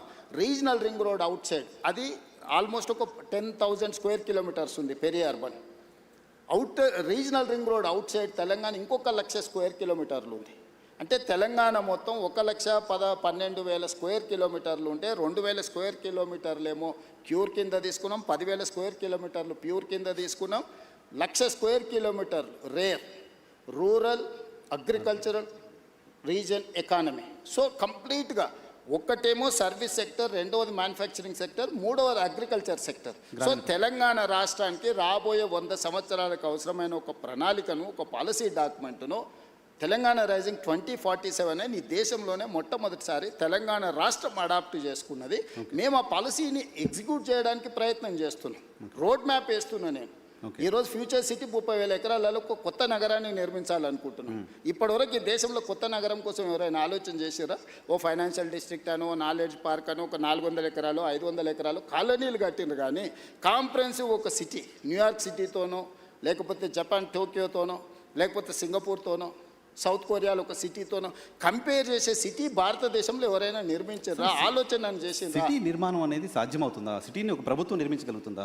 100%. మనం ట్రంక్ ఇన్ఫ్రాస్ట్రక్చర్ క్రియేట్ చేస్తే hundreds of thousands of builders are ready to construct. మనం చేయాల్సిన పని అది కాదు. మనం ట్రంక్ ఇన్ఫ్రాస్ట్రక్చర్ చేయాలి, కనెక్టివిటీ చేయాలి, మెట్రో కనెక్టివిటీ ఇవ్వు, నేషనల్ హైవేస్ ఇవ్వు, పోర్ట్ కనెక్టివిటీ ఇవ్వు, ఎయిర్పోర్ట్ కనెక్టివిటీ ఇవ్వు. ఇది మాత్రమే ప్రభుత్వం చేయాలి. అంటే ఒక ఏరియాని ఇయర్ మార్క్ చేసి, ల్యాండ్ అక్వైర్ చేసి, ఎకో సిస్టమ్ మనం డెవలప్ చేస్తే సిటీలు నిర్మించడానికి, లక్షల కోట్లు పెట్టుబడులు పెట్టడానికి, దాన్నే వ్యాపారంగా మార్చుకొని సిటీని అభివృద్ధి చేయడానికి చాలామంది రెడీగా ఉన్నారు. ఇప్పుడు ఫైనాన్షియల్ డిస్ట్రిక్ట్ ఉంది, మొత్తం ప్రభుత్వం కట్టలేదే. ప్రభుత్వం ఏం కట్టింది? ఇది ఫైనాన్షియల్ డిస్ట్రిక్ట్, ఇక్కడ వచ్చి పెట్టుబడి పెట్టండి అన్నారు. వాళ్ళకి ఇన్సెంటివ్స్ ఇచ్చిండ్రు. ఈరోజు 10 లక్షల మంది ఆ 1,000 ఎకరాలలో పనిచేస్తారు. ఈ పక్కనే రాయదుర్గంలో ఉన్న మీకు నాలెడ్జ్ పార్క్ ఉంది, 442 ఎకర్స్. జస్ట్ ఆ ల్యాండ్ లేఅవుట్ వేసేస్తే వాళ్ళే ఆక్షన్లు పెట్టి మన 177 కోట్లకి ఎకరం ల్యాండ్ కొనుక్కున్నారు. వాళ్ళే ఇన్వెస్ట్మెంట్ పెడతారు, వాళ్ళే ఇన్ఫ్రాస్ట్రక్చర్ క్రియేట్ చేస్తారు, వాళ్ళే ఎంప్లాయ్మెంట్ క్రియేట్ చేస్తారు. సో ఇప్పుడు మీరు ఫ్యూచర్ సిటీలో కూడా చేస్తుంది అదే అట్మాస్ఫియర్. ఫ్యూచర్ సిటీ కాదు, నేను అవుటర్ రింగ్ రోడ్ నుంచి రీజనల్ రింగ్ రోడ్ వరకు రేడియల్ రోడ్స్ కూడా డెవలప్ చేస్తున్నా. నేను ఇవాళ మన తెలంగాణ రాష్ట్రానికి సముద్రం లేదు. నేను పక్కనున్న రాష్ట్ర చంద్రబాబు నాయుడు గారిని, నరేంద్ర మోడీ గారిని అడిగి ఫ్యూచర్ సిటీ నుంచి ఈరోజు మచిలీపట్నం పోర్టుకి 12 line express highway including railway line నేను డిజైన్ చేసిన. Government of India has agreed. మనము జపాన్ వీటిని దేన్ని ఎందుకు అభివృద్ధి చెందిన దేశం అంటున్నాం? అక్కడ బుల్లెట్ ట్రైన్లు ఉన్నాయి కాబట్టి అభివృద్ధి చెందిన దేశం అంటున్నారు. అక్కడ పేదరికం లేదా? చైనాలో పేదరికం లేదా? ఎందుకు 2 అవర్స్లో ఎక్కడికైనా చేర్చుకునేది? ఈరోజు కేంద్ర ప్రభుత్వం 7 బుల్లెట్ ట్రైన్లు ఇస్తే 7లో 3 నేను తెలంగాణ రాష్ట్రానికి తీసుకొచ్చిన. ఈరోజు శంషాబాద్ను ఒక హబ్గా చేసి, Shamshabad Bengaluru, Shamshabad Chennai via Amaravati, Shamshabad Mumbai via Pune. So ఈరోజు ఇన్ని కనెక్టివిటీస్ని డెవలప్ చేయడానికి రైల్ కనెక్టివిటీ తీసుకొచ్చిన, రోడ్ కనెక్టివిటీ తీసుకొస్తున్నా. ఈరోజు నేను పోర్ట్ కనెక్టివిటీ తీసుకొస్తున్నా. ఇవన్నీ ఇన్నేళ్ళు ఎందుకు చేయలేదు? 10 ఏళ్ళు తెలంగాణ వచ్చినాక ఒక్కరోజు కూడా ఆలోచన చేయలేదే వీళ్ళు. ఇప్పుడు చేస్తుంటే అడ్డం పెడతారు. ఫ్యూచర్ సిటీ కట్టనే లేవు, ఫ్యూచర్ లేని వ్యక్తి ఫ్యూచర్ సిటీ కడతాడంటే. నా ఫ్యూచరు 17 సంవత్సరాలు నా గ్రోత్ చూస్తే వాళ్ళకే కాదు, వాళ్ళ తాతలకు కూడా అర్థమైంది మీ ఫ్యూచర్ ఏంటని, నా ఫ్యూచర్ ఏందనేదాన్ని. నా ఫ్యూచర్ వాళ్ళు కాదు డిసైడ్ చేయాల్సింది, ప్రజలు డిసైడ్ చేసారు నా ఫ్యూచర్ని. సార్ ఇంకొక క్వశ్చన్ ఉంది, దీనికి సంబంధించి తీసుకొని నేను మిగతా పొలిటికల్ ఇష్యూస్లోకి వెళ్తాను. మీరు చాలా సందర్భాలు క్లెయిమ్ చేసుకుంటారు, నేను ఒక రియల్ ఎస్టేట్ పర్సన్ని, నేను రియల్ ఎస్టేట్ నా వ్యాపారం, నా బ్రతుకు తెరవది అదే చేసి వచ్చాను అని చెప్తారు. కానీ ఈరోజు హైదరాబాద్లో తెలంగాణలో పర్టికులర్గా హైదరాబాద్లో రియల్ ఎస్టేట్ పరిస్థితి ఏంటి అంటే మీరు సాటిస్ఫై అవుతున్నారా బాగానే ఉంది అని? అంటే రియల్ ఎస్టేట్ బాగుంది, కానీ నేను ఆశించినంత మేరకు లేదు. ఇది ఈ ఒక్క నగరానికే కాదు, మొత్తం ప్రపంచంలోనే ఒకసారి ఒక స్లో డౌన్ అనేది ఉంటుంది. కొన్ని సంవత్సరాలకు కొన్ని ఆర్థికపరమైన యుద్ధం కావచ్చు, ఆర్థిక పరిస్థితులు కావచ్చు, లేకపోతే డాలర్ ఫ్లక్చుయేషన్ కావచ్చు, రకరకాల ఇష్యూస్. ఈరోజు ఏఐ రావడం వల్ల చాలా కోట్ల మందికి ఉద్యోగాలు పోవడం, ఆ ఉద్యోగాలు పోతే వాళ్ళు కొనుక్కోవాల్సుకున్న పర్సనల్ ఏదైతే అంటే హౌసింగ్ స్కీమ్స్ కాబట్టి ఇట్లాంటి రకరకాల ప్రభావం ఉన్నాయి. కానీ 2021 నుంచి కంటిన్యూస్గా 2021, 22 కానీ 22, 23 కానీ ఇట్లా మీరు ఒక 7 ఇయర్స్ మీరు చూస్తే తెలంగాణలో పాత దానికంటే తక్కువ లేదు, పెరిగింది. కాకపోతే నేనెంత ఆశించే ఎంత వేగంగా నేను చేయాలనుకుంటున్నానో ఆ సిస్టమ్ లేదు. కానీ కంపారిటివ్లీ ప్రీవియస్ గవర్నమెంట్ కానీ ప్రీవియస్ ఇయర్ ఫైనాన్షియల్ స్టేటస్ని కానీ ఒకసారి క్యాలిక్యులేట్ చేస్తే ఎక్కడ కూడా తగ్గలేదు. నేను చెప్పడం కాదు, కంటిన్యూస్గా క్యాగ్ రిపోర్ట్స్ ఇస్తుంది, నీతి ఆయోగ్ రిపోర్ట్స్ ఇస్తుంది, జిఎస్టీ మీద రిపోర్ట్స్ వస్తున్నాయి, Revenue నివేదికలు, రెవెన్యూస్ చెప్తున్నాయి. సరే, కొంతమంది సోషల్ మీడియాలో పెట్టుబడులు పెట్టి దాన్ని ఏదో వాళ్ళే రాసి వాళ్ళే చదివి వాళ్ళే అబద్ధాలు చెప్పి అబద్ధాలు వాళ్ళే చూసుకొని వాళ్ళే నమ్మి వాళ్ళే మోసపోతుండ్రు. నేను ఎందుకు చెప్తున్నా అంటే, ఉప ఎన్నికలు ప్రజలు తీర్పిచ్చారు, సర్పంచ్ ఎన్నికల్లో ప్రజలు తీర్పిచ్చారు, మున్సిపల్ ఎన్నికలలో ప్రజలు తీర్పిచ్చారు. అయినా వాళ్ళు భ్రమలలో బతుకుతాం అంటే నాకు కావాల్సింది కూడా అదే. వాళ్ళ భ్రమలోనే ఉంచుతారు. వాళ్ళు భ్రమలలో ఉండడమే నాకు కావాలి కదా. నా పని సులువు అవుతుంది చేసేదాన్ని. మీరు రియాలిటీలోనే ఉన్నారని నేను ఎప్పుడు రియాలిటీలోనే ఉంటా వైఎన్ఆర్. నీకు తెలుసు కదా బాగా, నీకు 20 సంవత్సరాల నుంచి అయితే నన్ను చూస్తున్నావు కదా. నాకు వాస్తవం అనేది వినడం నాకు ఇష్టం. వాస్తవ పరిస్థితుల మధ్యలోనే నేను ఉంటా. నేను ఊహాజనితమైన ప్రపంచంలో నేను ఉండను. ఎవరైనా ఊహించుకుంటే అది వాళ్ళ తప్పు. ఇప్పుడు వాళ్ళకి రకరకాల కోరికలు, అంటే వారసత్వ సంపద కింద, వారసత్వంలోనే విరాసత్ అంటారు తెలంగాణలో. అంటే పోలీస్ పటేలు ఉన్నప్పుడు విరాసత్ కింద వచ్చేది. మా ముత్తాత పోలీస్ పటేలు, అది మా తాతకు వచ్చింది, ఇంట్లో పెద్దోడు కాబట్టి. ఆ తాత నుంచి మా నాయనకు వచ్చింది, మా నాయన నుంచి ఎన్టీఆర్ వచ్చి తొలగించాడు. మా నాయనకు ఉన్నప్పుడు కూడా మా అన్నదమ్ములలో పెద్దోడికి వస్తుందని మేము అనుకున్నాం. విరాసత్తులు వస్తాయి, ఆస్తులు కూడా వస్తాయి. సో విరాసత్తులో నాకు ముఖ్యమంత్రి వస్తాయని కొంతమంది పాపం కలలుగా అన్నారు. వాళ్ళ కళలు చెదిరిపోయే రకాల దుఃఖంలో ఉన్నారు. ఇలా నేను అన్ని వదిలేసి ఈగల్ ఫోర్స్ అని ఒక సంస్థను తీసుకున్నాను అడగబోతున్నది. డ్రగ్స్ని కంట్రోల్ చేయడానికి. చిన్న చిన్న స్కూళ్ళ ముందర కూడా గంజాయి చాక్లెట్లు బిఫోర్ దట్ కంగ్రాచులేట్ చేస్తున్నాను సార్. డ్రగ్స్ పైన మీరు చేసిన పోరాటం డెఫినెట్గా అప్రిషియేట్ చేయాలి. దాని మీద కూడా ఆరోపణలు. మీ ఫామ్ హౌస్లలో పార్టీలు చేసుకుంటే డ్రగ్స్తో దొరికితే అభినందించాల్సింది పోయి నన్ను తిడతారని. మేము ఫామ్ హౌస్లో దీపావళి పండుగ నాడు మేము డ్రగ్స్ పార్టీ చేసుకుంటే నువ్వు వచ్చి పట్టుకుంటావు అని. దీపావళి పండుగ నాడు చిచ్చుబుడ్ల పండుగ చేసుకోవాలనా? దీపావళి పండుగ దేం పండుగ? చిచ్చుబుడ్ల పండుగ, అవునా? నువ్వు చిచ్చుబుడ్లు కాలిస్తే బాగానే ఉంటాయి, కానీ సారా బుడ్లు పెట్టుకుంటాం, మేము గంజాయి కొడతాం, మేము కొకైన్ హెరాయిన్ తెచ్చి పీల్చుతామని అంటే ఎట్లా చూస్తూ ఊరుకోవాలి నర్సింగ్? నేను ఎవరి కోసం చేస్తున్నది? ఇప్పుడు నదులను ఆక్రమించిన వాళ్ళని తొలగించినా, చెరువులను తొలగించినా, కుంటలు తొలగించినా, నాళ్ళను తొలగించినా నాకు వచ్చేది ఏం లేదు, భవిష్యత్ తరాలకు ఇస్తున్నా. నేను కూడా వాళ్ళతో చేరితే నాకెక్కువ లాభము. విజన్ డాక్యుమెంట్లో భాగంగా తెలంగాణ సేమ్ డ్రగ్స్ విషయంలో కూడా ఇవాళ నాకు కొన్ని కేసెస్ నాకు తెలుసు. As a stated I cannot disclose. 6th class 7th class 8th class పిల్లలు మిస్లీడ్ చేసి గంజాయి ఇటువైపు అటువైపు తీసుకెళ్తుంటే తల్లిదండ్రులు వచ్చి నాకు చెప్తున్నప్పుడు నాకు నిజంగా అసలు అంటే పిచ్చెక్కిపోతుంది ఒకసారి. అసలు దీన్ని ఎరాడికేట్ చేయడానికి ఏం చేయాలన్నంత కోపం ఉంది నాకు. నేను దాన్ని చేస్తే కూడా అది కూడా ఈ దేశానికే మనం ఒక రోల్ మోడల్ డ్రగ్స్ రిలేటెడ్ దీంట్లో. నేను కంప్లీట్గా ఒక వ్యవస్థనే ఏర్పాటు చేసిన. హైడ్రా అని ఒక వ్యవస్థను ఏర్పాటు చేసిన. ఈగల్ ఫోర్స్ అండ్ డ్రగ్స్ని కంట్రోల్ చేయడానికి ఒక వ్యవస్థను ఏర్పాటు చేసిన. సైబర్ క్రైమ్ని కంట్రోల్ చేయడానికి ఒక ఇన్స్టిట్యూషన్ ఏర్పాటు చేసిన. ఒకప్పుడు పోలీస్ డిపార్ట్మెంట్లో విజిలెన్స్ అండ్ ఎన్ఫోర్స్మెంటో, ఏసీబీఓ, ఆక్టోపసో లేకపోతే గ్రే హ్యాండ్సో ఆ రోజున్న సమస్యల్ని అడ్రస్ చేయడానికి వాళ్ళు చూసారు.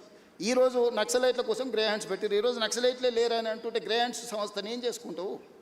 ఓకే, కొన్ని సంస్థలు ఆ పర్పస్ సర్వ్ అయిన తర్వాత ఆ సంస్థల రిలవెన్స్ అనేది రిలవెంట్ అవుద్ది. ఈరోజు ఈ సమాజాన్ని ఇక్కడ ఉన్న వాళ్ళందరూ, ఇక్కడనే చూస్తున్న వాళ్ళందరూ, వాళ్ళకి ఒకరు లేక 2 పిల్లలు జీవితాంతం కష్టపడి వాళ్ళు స్ట్రక్చర్డ్గా పైకి వచ్చిన తర్వాత వాళ్ళు 8th క్లాస్ చదువుకుంటున్న అమ్మాయి స్కూల్కి వెళ్ళి తెలియకుండానే గంజాయి చాక్లెట్లని తర్వాత ఎడిక్ట్ అయిపోయి తర్వాత కుటుంబం రూయిన్ అయిపోతుంటే ఆ తల్లిదండ్రుల బాధ ఎవడన్నా ఆలోచన చేసిందా? డెఫినెట్గా చేయాల్సిందే సార్. మరి నేను దాన్ని ఆపితే నన్ను ఎందుకు విలన్గా చూస్తారు? చూసినా సరే ఐ డోంట్ మైండ్. మీకు ఆ క్లారిటీ ఆఫ్ థాట్ ఉన్నప్పుడు ఇంకొకళ్ళ ఏదో అవసరం లేదేమో. డ్రగ్స్ విషయంలో మాత్రం డెఫినెట్గా తెలంగాణ గవర్నమెంట్ చేస్తుంది. నేను ఏది చేసినా వైఎన్ఆర్, నేను నా కోసం ఏం చేయట్లా. నాకు ఏది అవసరం లేదు నా లైఫ్లో నేను చాలా కంఫర్ట్గా ఉన్నా. నాకు ఏం ఎక్స్ట్రా అవసరం లేదు. What ever I have achieved నాకు లైఫ్లో 100/100 సాటిస్ఫాక్షన్ ఉంది. నాకు మిగిలిందల్లా నేను భవిష్యత్ తరాలకి ఏం చేయాలన్నదే నా పట్టుదల. 100 ఏళ్ళైనా అరే పలానోడు ఉన్నప్పుడు ఏదన్నా కానీ చేసిండే, 100 సంవత్సరాలైనా డ్రగ్స్ రిలేటెడ్ ఇష్యూ వచ్చిందనుకో, చెరువులు కుంటలు లేకపోతే నదుల ఆక్రమణ జరిగినప్పుడు పలానోడు ఉండేనా. సర్ ఆర్థర్ కాటన్ గురించి ఎందుకు మాట్లాడుకుంటారు? ధవళేశ్వరం కట్టింది కాబట్టి ఇచ్చంపల్లి దగ్గర కట్టండి అని మనకు ఆ రోజే చెప్పిండా? సర్ ఆర్థర్ కాటన్ చెప్పింది వినకుండా మేము పొడుస్తామని మేడిగడ్డ చేస్తే ఏమైంది? మేడిపండులాకు కుప్పగూలిపోయింది. బుర్రు ఉండాలి కదా మనం చేసేటప్పుడు. సో మనం తెలుసుకోనన్నా తెలుసుకోవాలి, మన పెద్దలు చెప్పింది విననన్నా వినాలి. ఈ రెండు లేకుండా మనం సగం సగం జ్ఞానంతో చేస్తే సమస్యలు వస్తాయి. కొన్ని విధానాలు ఇంతకుముందు మీరు చెప్తున్నట్టుగా విజన్ డాక్యుమెంట్ గురించి చెప్తున్నారు. ఇంకొక పాయింట్ నేను ప్రధానంగా మీరు వచ్చిన తర్వాత నోటీస్ చేసింది, సన్న బియ్యం ఒకటి ఇస్తున్నారు, అప్రిషియేట్ చేయదగ్గ ఇష్యూ డెఫినెట్గా. దాంతోపాటు మీరు ఇప్పుడు యంగ్ ఇండియా మోడల్ స్కూల్స్ అని పెడుతున్నారు. Young India model schools, integrated model schools పెడుతున్నారు కదా సార్. ఆల్రెడీ చాలా స్కూల్స్ ఉన్నాయి. స్కూల్స్ పెట్టాలంటే మీరు మెర్జ్ చేయొచ్చు, ఒక దగ్గర పెట్టచ్చు. స్కూల్స్ కట్టడం అనేది కార్యక్రమంగా ఎందుకు ఉండాల్సిన అవసరం ఉంది? స్కూల్ బిల్డింగ్స్ మళ్ళీ కట్టాల్సిన అవసరం ఎందుకు ఉంటుంది? ఎడ్యుకేషన్ సిస్టంలో కదా చేంజ్ చేసి రావాలి. నర్సింగ్ చాలా మంచి క్వశ్చన్ అడిగినావు. దాదాపుగా 6 లక్షల పైచీలకి 7 లక్షల గ్రామాలు ఉన్నాయి భారతదేశంలో.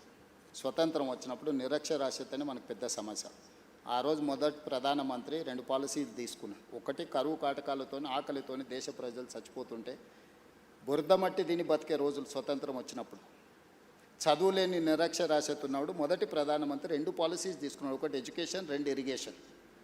ఎడ్యుకేషన్ ఆయన తీసుకున్నాడు కాబట్టి ఈరోజు దేశ స్థాయిలో ఉన్న పెద్ద పెద్ద ఇన్స్టిట్యూషన్స్, ఐఐటీలు, ఐఐఎంలు, లేకపోతే ఈరోజు పెద్ద యూనివర్సిటీలు అన్నిటిని కూడా పండిత్ జవహర్లాల్ నెహ్రూ గారు ఎస్టాబ్లిష్ చేసిండ్రు. కాబట్టే ఈ దేశంలో చదువు వచ్చి ప్రపంచానికి మనం జ్ఞానాన్ని పంచగలుగుతున్నాం. రెండోది, ఆయన ఇరిగేషన్ తీసుకోవడం అంటే ఈ రోజున్న నాగార్జున సాగర్, శ్రీశైలం, శ్రీరామ్ సాగర్ ఎవరు కట్టిండ్రు? పండిత్ జవహర్లాల్ నెహ్రూ కట్టిండు. కాలువలు ఉన్న కాలువలలో పూడికను కూడా మనం తీయలేకపోతున్నాము. బాక్రానంగాలు ఎవరు కట్టారు? భారతదేశంలో ఈరోజు ఒకప్పుడు కరువుతో తినడానికి తిండి లేని క్రమంలో ఎసెన్షియల్ కమాడిటీ యాక్ట్ తీసుకొచ్చి ఎవడైతే అక్రమ నిల్వలు పండించిన పంటలు పెడితే వాడిని direct prevention of detention act కింద, పీడీ యాక్ట్ కింద పెట్టడానికి చట్టాలు తీసుకొచ్చారు. ఆ రోజు తీవ్రమైన నేరం.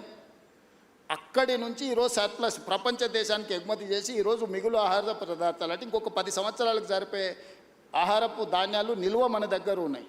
ఈరోజు పండించిన పంట కొనడానికి కూడా ప్రభుత్వాలు ముందుకు రాలేనంత పంట ఈరోజు ఉత్పత్తి అవుతుంది. ఎక్కడి నుంచి వచ్చింది? ఈరోజు ప్రపంచ దేశాలలో ప్రపంచ దేశాలకు మనం ఎక్స్పర్ట్స్ని ఎక్స్పోర్ట్ చేస్తున్నాం, లేకపోతే ఎక్స్పర్ట్స్ ఇతర దేశాలకు వెళ్ళి మనం చాలా రకాలుగా పనిచేస్తున్నాం, లేకపోతే ఇక్కడ ఉత్పత్తి చేసిన వాటిని ఎక్స్పోర్ట్ చేస్తున్నాం అంటే ఎందుకు? ఆ ఎడ్యుకేషన్ ఫిలాసఫీని, పాలసీని first prime minister of India adopt చేసుకున్నాడు కాబట్టి, ఎడ్యుకేషన్ అండ్ ఇరిగేషన్ ఒక పాలసీ కింద తీసుకున్నాడు కాబట్టి ఫస్ట్ రిఫార్మ్స్ అక్కడ జరిగినాయి.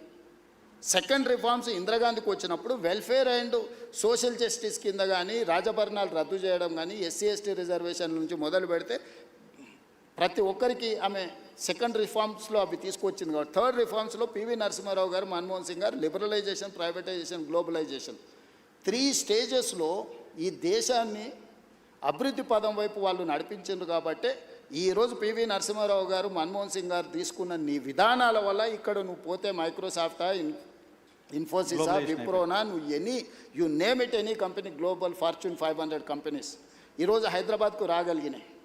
హైటెక్ సిటీ అనేది ఈరోజు నువ్వు గొప్పగా చెప్పుకుంటున్నావు, కానీ అది ఎవరి ఆలోచన, ఎవరి విధానము? ఈరోజు ఈ దేశంలో ఉన్న పాలసీస్ని ఎవరు తీసుకొచ్చిండ్రు? అటువంటి పాలసీస్తో పోలుస్తారా మీరు పెడుతున్న స్కూల్స్ని?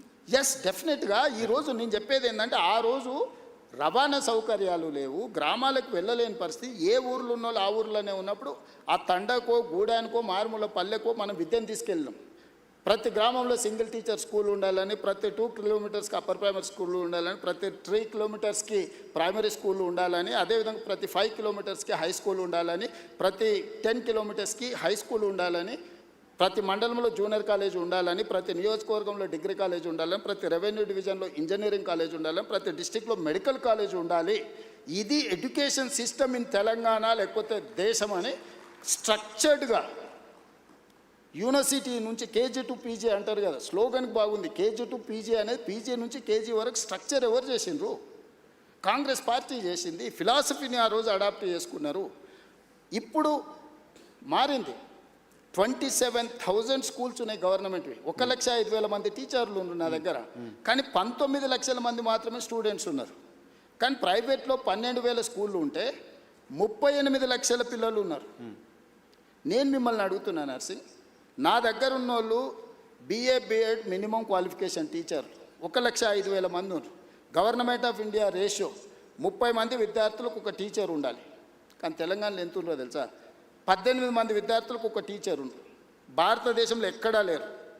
27,000 స్కూళ్ళు ఉంటే, ఇంతమంది టీచర్లు ఉంటే, 19 లక్షల మంది పిల్లలు నా దగ్గర చదువుకుంటే 12,000 స్కూళ్ళు ఉన్న ప్రైవేట్ పాఠశాలలు 38 లక్షల మంది పిల్లలకు చదువు చెప్తున్నాయి. ఎక్కడనో ప్రభుత్వ వైఫల్యం ఉన్నట్టే కదా. డెఫినెట్గా మరి దాన్ని కరెక్షన్ చేయాల్సిన బాధ్యత ఉంది కదా. కరెక్షన్ చేయటంలో ఆ బాగా correction next I'm coming to next point. మీరేం చేసిండ్రు గత పాలకులు ఎవరైనా? తెలంగాణ వచ్చిన తర్వాత తీసుకున్న నిర్ణయాలు కూడా ఎస్సీలకు ఒక సపరేట్ స్కూల్ కట్టిండు, ఎస్టీలకు ఒక సపరేట్ స్కూల్ కట్టిండు, బీసీలకు ఒకటి కట్టిండు, మైనారిటీలకు ఒకటి కట్టిండు, అప్పర్ కాస్ట్ వాళ్ళకు ఒకటి కట్టిండు. కుల వివక్ష పోవాలి, కుల నిర్మూలన జరగాలని నువ్వే చెప్తున్నావు. 1,000 కోట్లు ఖర్చు పెడుతున్నావు.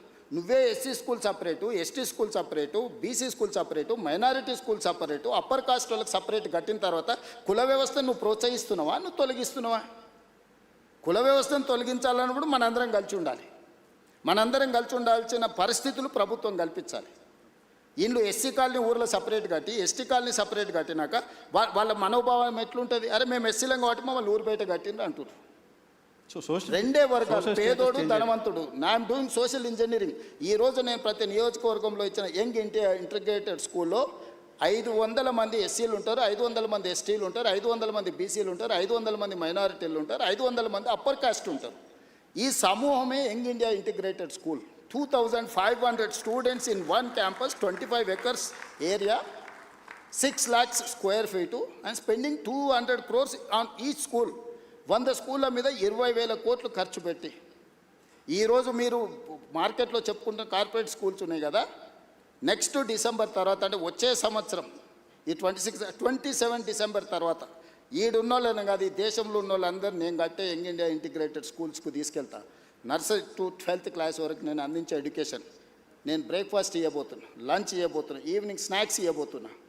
రెసిడెన్షియల్ స్కూళ్ళ వల్ల ప్రమాదం ఒకటి తెలుసా నర్సింగ్? ఒకప్పుడు ఒక కుటుంబం 5-6 మంది పిల్లలు ఉండేది. ఓరిద్దరు పిల్లలు చదువుకోవడానికి పోయినా ఓరిద్దరు తల్లిదండ్రుల దగ్గర ఉండేది.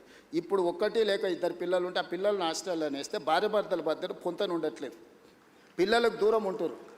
ఆ మధ్యలో ఒక ఆయన నాకు చెప్పిండు, మేము చిన్నగా ఉన్నప్పుడు మీరు మమ్మల్ని హాస్టల్లో వేసారు, మేము పెద్దగా అయినాక మిమ్మల్ని తీసుకెళ్ళి ఓల్డేజ్ హోమ్లో వేసినామని. ఎక్కడుంది ఒక హ్యుమానిటీ, ఒక హ్యూమన్ కనెక్షన్ ఎక్కడుంది? మానవ సంబంధాలు తెగిపోతున్నాయి, మానవ విలువలు పడిపోతున్నాయి. దీన్ని రిస్టోర్ చేయాల్సిన బాధ్యత పాలకుడిగా నా మీద లేదా? నేను గ్రామాలలో చూసిన భార్యాభర్తలకు పిల్లలు స్ట్రెస్ బస్టర్స్. మన కోపం వచ్చినా బాధ వచ్చినా పిల్లలు కళ్ళ ముందు ఉంటే ఒక ధైర్యం.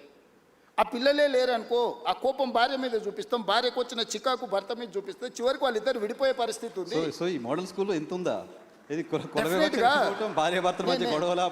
సీరియస్గా నేను సోషల్ కాన్సిక్వెన్సెస్ చెప్తున్నాను నర్సింగ్. నేను గ్రామం నుంచి వచ్చిన, నాకు తెలుసు నా దగ్గరికి ఎంతమంది.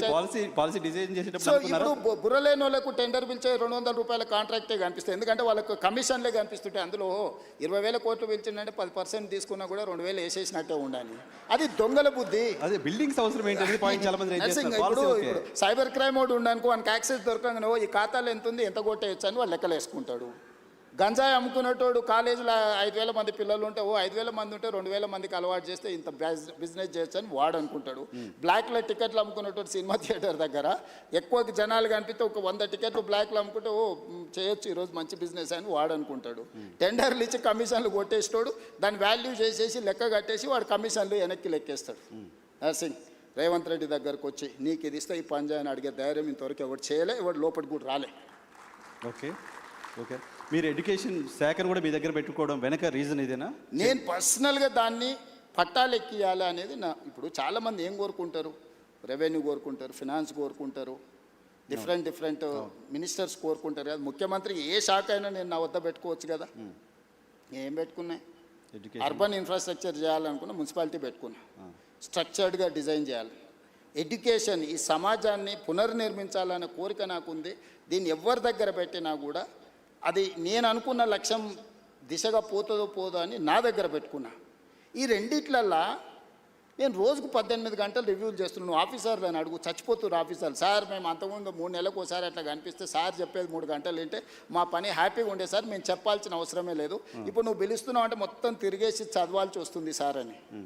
సో ఇది డిఫరెన్స్. మీరు మాట్లాడుతుంది చూస్తే అర్థమవుతుంది. నేను ప్రతి ప్రశ్నకి కనీసం 10 నిమిషాలు మాట్లాడుతున్నారు. నాకు టైం 1 అవరే ఉంది.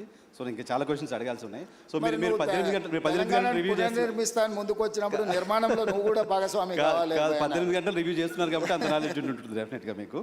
రైట్, చాలా క్వశ్చన్స్ ఉన్నాయి sir. Drug free Telangana okay మాట్లాడుకున్నాం.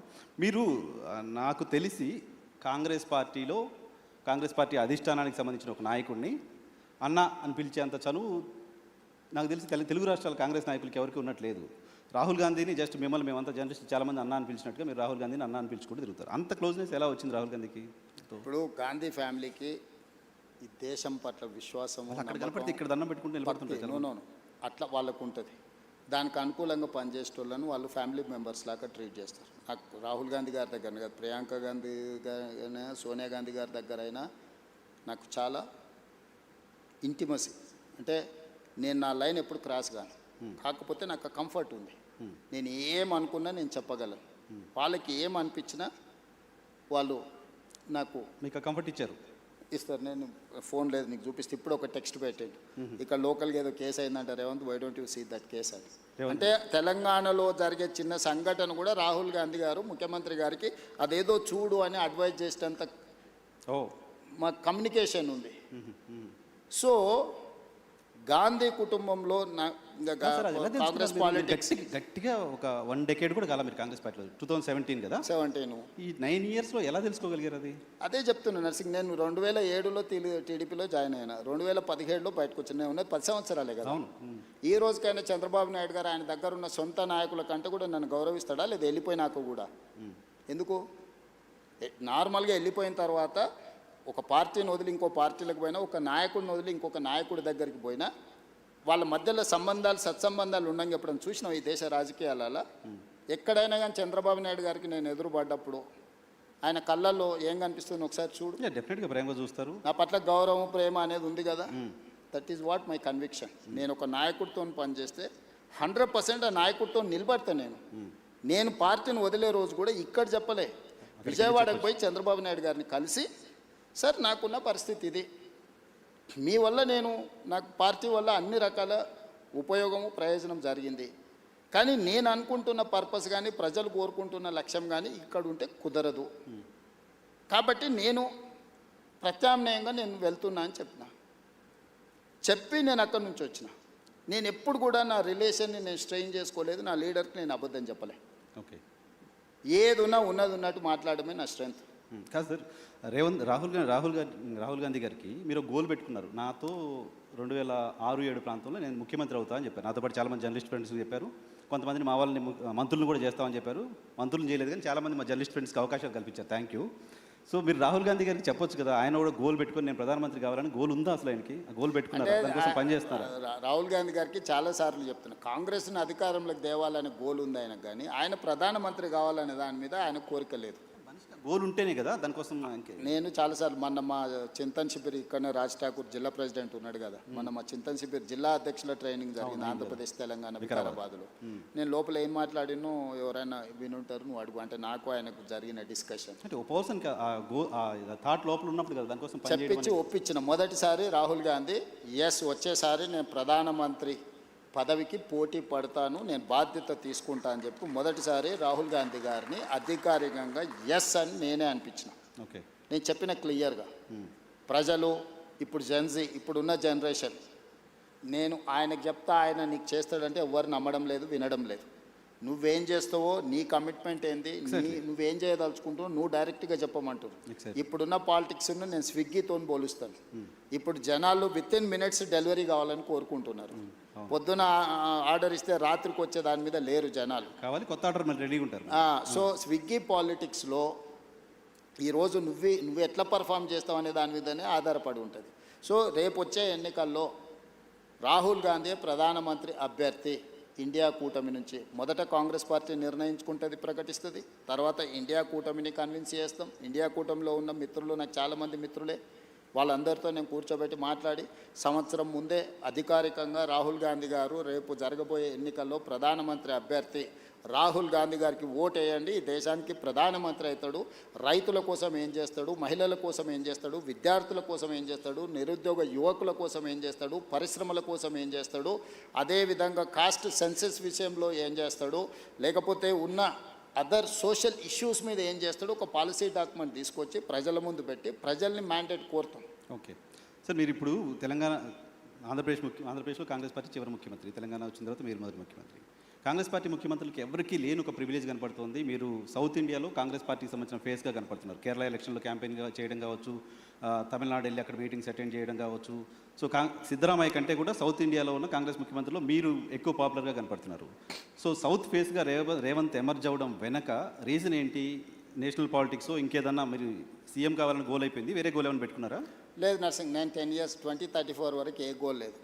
1994లో 2 సార్లు తెలుగుదేశం పార్టీకి అధికారం ఇచ్చారు.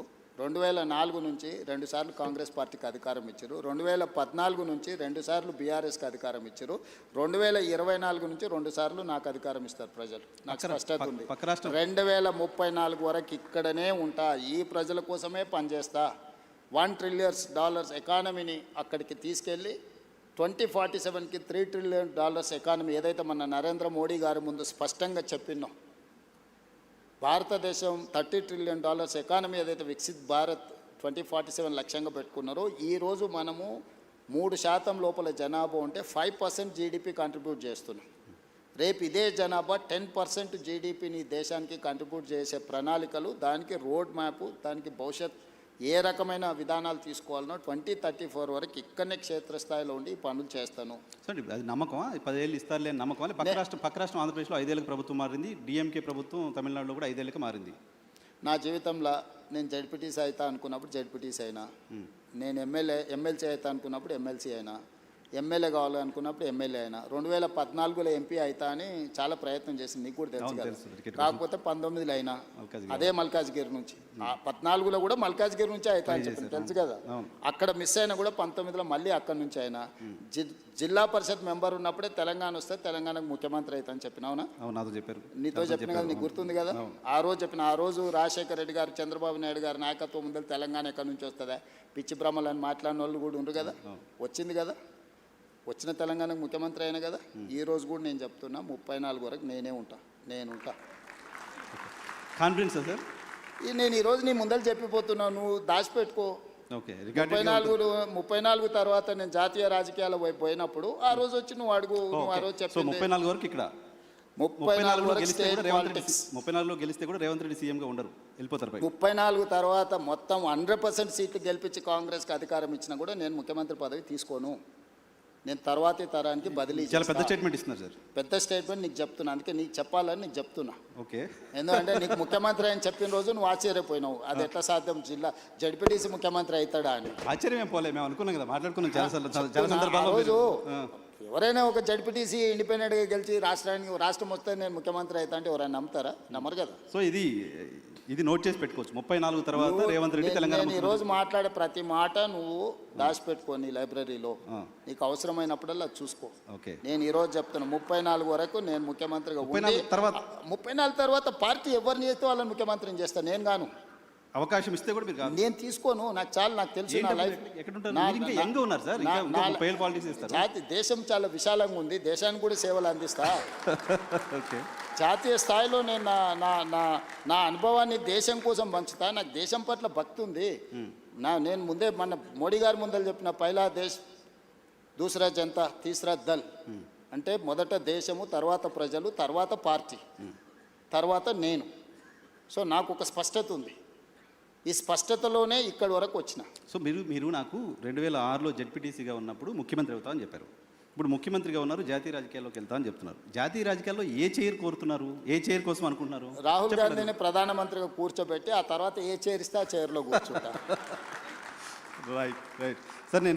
నేను గతంలో నేను టీవీ 9లో పనిచేస్తున్నప్పుడు కావచ్చు, ఏబీఎన్ ఆంధ్రజ్యోతిలో పనిచేస్తున్నప్పుడు కావచ్చు, మనం ఇంటర్వ్యూకి వచ్చినప్పుడు మీరు నాకు చెప్పే ఏం అడగాలి సార్ అంటే ఏదైనా అడుగు అనేవాళ్ళు. ఆ లిబర్టీ తీసుకొని కొన్ని క్వశ్చన్స్ అడుగుతున్నాను, అడగచ్చు కదా? డన్. Thank you. తెలంగాణకు సంబంధించి, హైదరాబాద్కు సంబంధించి సినిమా ఇండస్ట్రీ ఎందుకు రేవంత్ రెడ్డి పట్ల నెగిటివ్గా ఉందా, లేకపోతే రేవంత్ రెడ్డి సినిమా ఇండస్ట్రీ పట్ల నెగిటివ్గా ఉన్నారా అలాంటి ఒక ఇంప్రెషన్ బయట సొసైటీలో ఉంది. రీజన్ ఏంటో తెలియదు, మీరు చెప్పాలి. దాంతోపాటు తెలుగు సినిమా ఇండస్ట్రీ ఏమో అంటిముట్టినట్టుగా ఉంటుంది. బాలీవుడ్ మొత్తం ఇంటికి వస్తుంది. అమితాబ్ బచ్చన్ వస్తున్నారు, ఆయన ఎవరు ఇంకా సల్మాన్ ఖాన్ వస్తున్నారు, అజయ్ దేవ్గన్ వస్తున్నారు, బాలీవుడ్ అంతా వస్తుంది. తెలుగు సినిమా ఇండస్ట్రీతో ఎందుకు ఆ డిటాచ్మెంట్ ఉంది మీకు? నాకు డిటాచ్మెంట్ ఏం లేదు. నాకు ఎక్కువ వివరాలు తెలుసు కాబట్టి కొంతమంది నా దగ్గరకు వచ్చి వేరే చెప్పలేరు. ఎందుకంటే నాకు అందరి గురించి చాలా విషయాలు తెలుసు కదా. నేను కొత్తగా చూస్తలేను పరిశ్రమ. కొంతమంది అమెరికా నుంచి వచ్చిన వాళ్ళకు సెలబ్రిటీస్ అంటే సోషల్ క్లైంబింగ్ అంటారు దీన్ని ఇంగ్లీష్లో. ఓకే. సడన్గా మనకు డబ్బులు వచ్చినా, సడన్గా హోదా వచ్చినా, అప్పటి వరకు మనలో అణిచివేసుకున్న విపరీతమైన కోరికలు కొన్ని ఉంటాయి. దాంతో ఏమైందంటే ఒక్కసారిగా అవి నిద్రలేస్తే అరే నాకు సెలబ్రిటీ పరిచయం ఉండాలా, ఆ సెలబ్రిటీ నేను కలవాలా, లేకపోతే నన్ను ఆయన కలవాలా అని సోషల్ క్లైంబింగ్ అంటారు దాన్ని. అంటే అట్లా బయట ప్రపంచంలో ఉండే వాళ్ళతో కొంత కలవాలని కోరికలు ఉంటాయి. నేను 30 ఏళ్ళ క్రితం అందరూ ఇప్పుడు స్టార్స్ అని చెప్పేటోళ్ళు అందరూ కిడ్స్ ఉన్నప్పుడు నాకు తెలుసు. ఓకే. నేను పేర్లు చెప్పను కానీ వాళ్ళు స్కూల్కి వెళ్ళి, లేకపోతే జూనియర్ కాలేజ్కి వెళ్ళి, లేకపోతే వాళ్ళు కాలేజ్ నుంచి బయటకు వచ్చి సింగిల్ బియర్ తాగాలనుకున్నప్పుడు కూడా నా దగ్గరకు వచ్చేటోళ్ళు. అన్న నువ్వు సంతకం పెడితే నేను బియర్ తాగుతా అని. సింగిల్ బీర్ తాగడానికి మీరు వచ్చారు, మీ దగ్గరికి వచ్చారు. ముఖ్యమంత్రి అయిన తర్వాత మీ దగ్గర రావడానికి అదే భయపడతారు. చెప్తున్నా, అన్ని చూసిన తర్వాత నాకు వచ్చి కొత్తగా చెప్పలేరు కదా నర్సింగ్. ఓకే. సో అందుకోసమని నేను ఏ పరిశ్రమతోనైనా ధూల్పేట్ల గుడంబ అమ్ముకునే వాళ్ళతోని నేను అంతే రిలేషన్ మెయింటైన్ చేస్తా. Top of the top star వచ్చినా కూడా నేను అట్లనే ఉంటా. Wipro, Microsoft or any other company CEO వచ్చినా నేను అంతనే ఉంటా. అమెరికన్ అంబాసిడర్ వచ్చినా కూడా నేను అదే విధంగా ఉంటాను. నువ్వు నా బిహేవియర్ చూడు, నువ్వు యావరేజ్ లీడర్తోనున్నా, ప్రధానమంత్రితోనున్నా నేను వంగి నమస్కారాలు పెట్టుడు, అతి వినయాలు చేసుడు, లేకపోతే టూ మచ్ ఏదో ఇంప్రెస్ చేసేసి ఏదో నటించేద్దామని నా బ్లడ్లోనే లేదు. నేను ఉన్నది ఉన్నట్టు ఉంటా, వచ్చేది వస్తుంది, పోయేది పోతుంది. ఇట్లుంటేనే ముఖ్యమంత్రి అయినా. ఇంకా కొత్తగా ఏంది నేను చేసేది? ఏం పని ఉంది ఇప్పుడు ప్రతి ఒక్కరికి లైఫ్లో సక్సెస్కి ఒక ఫార్ములా ఉంటుంది. నువ్వు యాజ్ జర్నలిస్ట్ నువ్వు సక్సెస్ అయినావు అంటే నీకు ఒక ఫార్ములా ఉంటుంది, లేకపోతే ఒక వర్కింగ్ స్టైల్ ఉంటుంది. ఇంకొక లీడర్కి ఇంకొక లాగా ఉంటుంది, ఇంకొక సెలబ్రిటీకి ఇంకొక లాగా ఉంటుంది. నాకు నా లైఫ్ ఇట్లనే గౌరవాన్ని తెచ్చిపెట్టింది, హోదాని తెచ్చిపెట్టింది, ఈరోజు గుర్తింపు వచ్చింది. సో నా లైఫ్ అనేది ఇట్లనే ఉంటుంది నర్సింగ్. ఇందులో నేను అనేది టాలీవుడ్, బాలీవుడ్ కాదు, హాలీవుడ్ కూడా హైదరాబాద్లో షూటింగ్ జరగాలి, ఇండస్ట్రీని ఆ విధంగా తీసుకెళ్లాలని నేను ప్రయత్నం చేస్తున్నా. అందుకే ఈరోజు నెట్ఫ్లిక్స్ కానీ వీటన్నిటిని కూడా మనం ఇక్కడికి తీసుకొచ్చినాం. సో నేను ఇండస్ట్రీకి ఒక హబ్ లాగా క్రియేట్ చేయదలుచుకున్నా. ప్రపంచంలో ఉండే సినిమా ఇండస్ట్రీ హైదరాబాద్లో ఉండాలనేది నా కోరిక. ఓకే. నేను అందుకే ఆ విధమైన ప్రణాళికలు వేస్తున్నా. సో నేను ఇండివిజువల్స్ని టూ మచ్గా ప్లీజింగ్ చేసే పనిలో నేను ఉండను. ఓకే. నేను నా పని 18 గంటలు నేను పని చేయాలి. నా పనిలో ఈరోజు ఎవరు అవసరం, ఎవరిని కలవాలి, ఎవరి వల్ల రాష్ట్రానికి ప్రయోజనం ఉంటే నేను వాళ్ళ కోసం టైం స్పెండ్ చేస్తా. ఓకే. మీరు ముఖ్యమంత్రి కావడం కోసం బయట కాంగ్రెస్ పార్టీ మెస్సీని కూడా తెచ్చిన మీకు తెలుసు కదా, పిల్లలకు ఒక స్ఫూర్తి అయిన మెస్సీని తెస్తే కూడా తప్పు పట్టిరా. ఏం చేయాలి? నేను మైదానంలో మెస్సీని తెచ్చిన కానీ పబ్లో పోయి డ్రగ్స్ కోసం ప్రమోట్ చేయలే కదా. పబ్ కల్చర్ వాళ్ళు అనుకుంటుండ్రు, స్టేడియం కల్చర్, స్పోర్ట్స్ కల్చర్ నేను అనుకుంటున్నా. ఈ కల్చరల్ డిఫరెన్సెస్ ఉన్నాయి మాకు. Okay. So farm house culture వాళ్ళు అనుకుంటుండ్రు, కల్చర్ అని నేను అనుకుంటున్నా. ఈ కల్చరల్ డిఫరెన్సెస్ ఉన్నాయి. What should I do? Okay.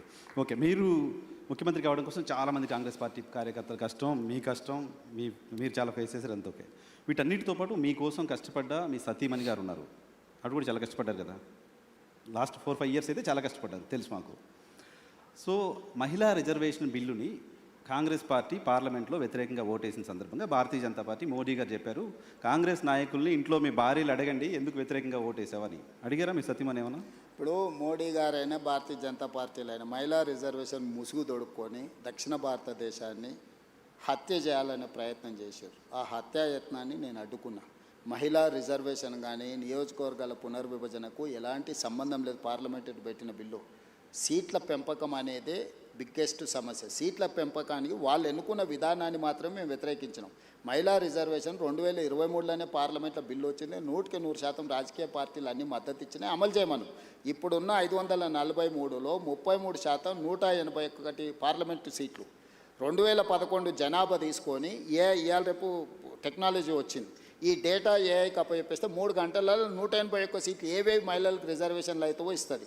ఒకవేళ టెక్నాలజీ మీద మీకు నమ్మకం లేకపోతే ఒక కమిషన్ అపాయింట్ చేస్తే 3 నెలల్లో టోటల్గా చేసేసి 181 మహిళలకు ఇవ్వచ్చు.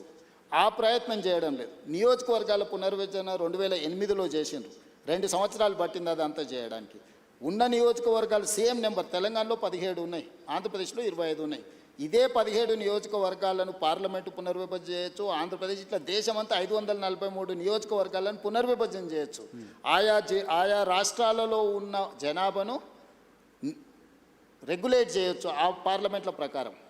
ఈ రెండు చేయకుండా సీట్ల పెంపు అనేదాన్ని ఉన్నదాన్ని 50% పెంచుతా అనేది మోడీ గారి ఆలోచన.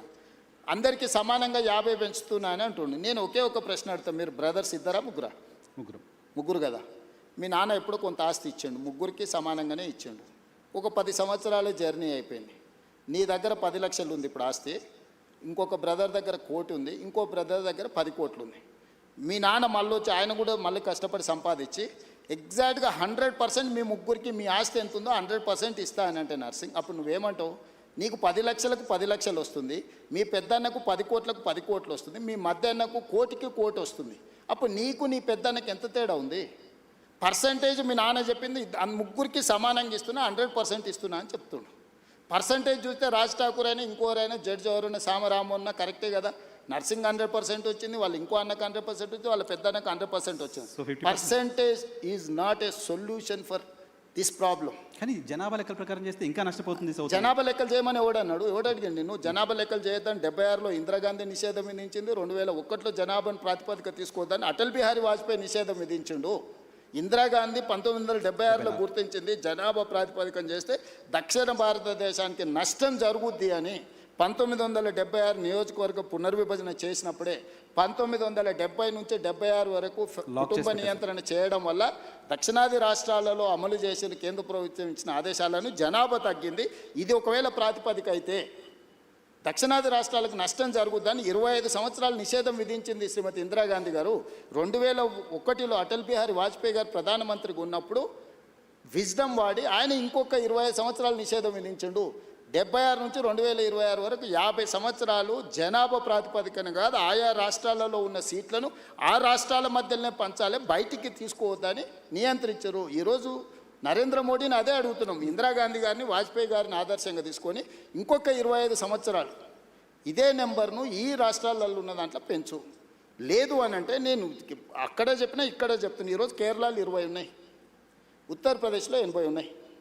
కేరళ ఉత్తరప్రదేశ్ మధ్యలో గ్యాప్ 60 ఈరోజు సీట్లు, అంతేనా? 20కి 80కి గ్యాప్ 60 కదా. 50% పెంచితే మోడీ గారు చెప్పినట్టు కేరళలో 30 అవుతాయి, ఉత్తరప్రదేశ్లో 120 అవుతాయి. 30కి 120కి గ్యాప్ 90. పర్సంటేజ్ ఏమో 50% పెంచినట్టుగా అనిపిస్తుంది నీకు. ఈరోజు కేరళలో 20 కాస్త 30 అవుతున్నాయి, 80 కాస్త 120 అవుతున్నప్పుడు 60 ఉండాల్సిన గ్యాప్ 90కి వస్తుంది.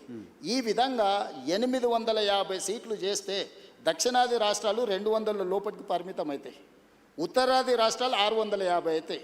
మ్యాజిక్ నెంబర్ 425 అనుకుంటే ఉత్తరాది రాష్ట్రాలతోనే ప్రభుత్వం ఏర్పడుతుంది. ఇక దక్షిణాది రాష్ట్రం ద్వితీయ శ్రేణి పౌరులుగా మారిపోయి పన్నులు కట్టాలి, ఢిల్లీకి వెళ్ళి సలాంలు కొట్టాలి. సో ప్రస్తుతానికి ఆపగలిగారు మీరు చెప్పిన ఖచ్చితంగా ఆ ఫార్ములా వర్కౌట్ అవ్వదు. అందుకే నేనేమన్నా అంటే సుప్రీంకోర్టు టైమ్ అండ్ అగైన్ కొన్ని జడ్జిమెంట్లు ఇచ్చింది. ఎడ్యుకేషన్లో ఇచ్చింది కదా, 50% డిజబిలిటీ 50% మెరిట్ అన్నారు. అంటే ఎనీ రిజర్వేషన్ ఈజ్ 50% దాటొద్దు, 50% మెరిట్కి ఇవ్వండి, 50% రిజర్వేషన్లు ఇవ్వన్నారు. ఉద్యోగాలలో సేమ్ చెప్పారు, విద్యలో సేమ్ చెప్పారు. లోకల్ బాడీస్లో మేము బీసీలకు 42%, మొత్తం 69% పెంచుతామంటే సుప్రీంకోర్టు కొట్టేసి మీరు ఏ రిజర్వేషన్లు ఇచ్చినా 50% ఇవ్వండి, మిగతా 50% ఓపెన్ కేటగిరీ పెట్టమన్నారు. నేను అందుకే నరేంద్ర మోడీ గారికి సింపుల్ ఫార్ములా చెప్పిన, పర్ఫార్మింగ్ స్టేట్స్కి 50% ఇవ్వు, పాపులేషన్ బేసిస్ మీద నువ్వు ఏదైతే అంటున్నావు 50% తీసుకో. సో మేము పర్ఫామ్ చేసినాము, మేము కుటుంబ నియంత్రణ పాటించినాము, మేము ఆర్థికంగా ఈ దేశానికి ఈ ఉన్న దక్షిణాది రాష్ట్రాల్లో 40% దేశ ఎకానమీలో మనం కాంట్రిబ్యూట్ చేస్తున్నాం. మేము పర్ఫామ్ చేయడం ఎందుకు? మేము కూడా ఉత్తరప్రదేశ్ లాగానో, బీహార్ లాగానో, బెంగాల్ లాగానో పిల్లలను సంతతిని పెంచుకుంటూ వెళ్ళిపోతే ప్రభుత్వము ఇప్పుడు డెవల్యూషన్ కూడా అదే ప్రాతిపదికనిస్తుంది. ఇవాళ మనం ₹1 పన్ను కడితే మనకు 42 పైసలు వస్తుంది. బీహార్ ₹1 కడితే పన్ను ₹6.50 పోతుంది, ఉత్తరప్రదేశ్కు ₹3.50 పోతుంది, మధ్యప్రదేశ్కు ₹2.50 పోతుంది. నేను అడుగుతున్న ఈ దేశంలో కష్టపడి సంపాదించే పన్నులు కట్టేటోనేమో నువ్వు శిక్షిస్తావు, దుబారగా తిరిగేటోడు, గాలికి తిరిగేటోడు, ఏ పని చేయనోడు, ఎందుకు గొరగానోనికి నువ్వు అడ్డగోలుగా డబ్బులు ఇచ్చుకుంటూ పోతున్నావు. ఎన్ని రోజులు భరించాలి? ఆంధ్ర తెలంగాణ పంచాయతీ ఆగిపోయింది కాబట్టి పొలిటికల్ సప్రెషన్ ఇది చివరికి రాజకీయ వివక్షగా మారుతుంది. ఆంధ్రప్రదేశ్ అంటే దక్షిణాది రాష్ట్రాల 200 సీట్లతోని పని లేకుండానే ఈరోజు 131 ఉన్నాయి, 50% పెరిగితే 196 అవుతాయి.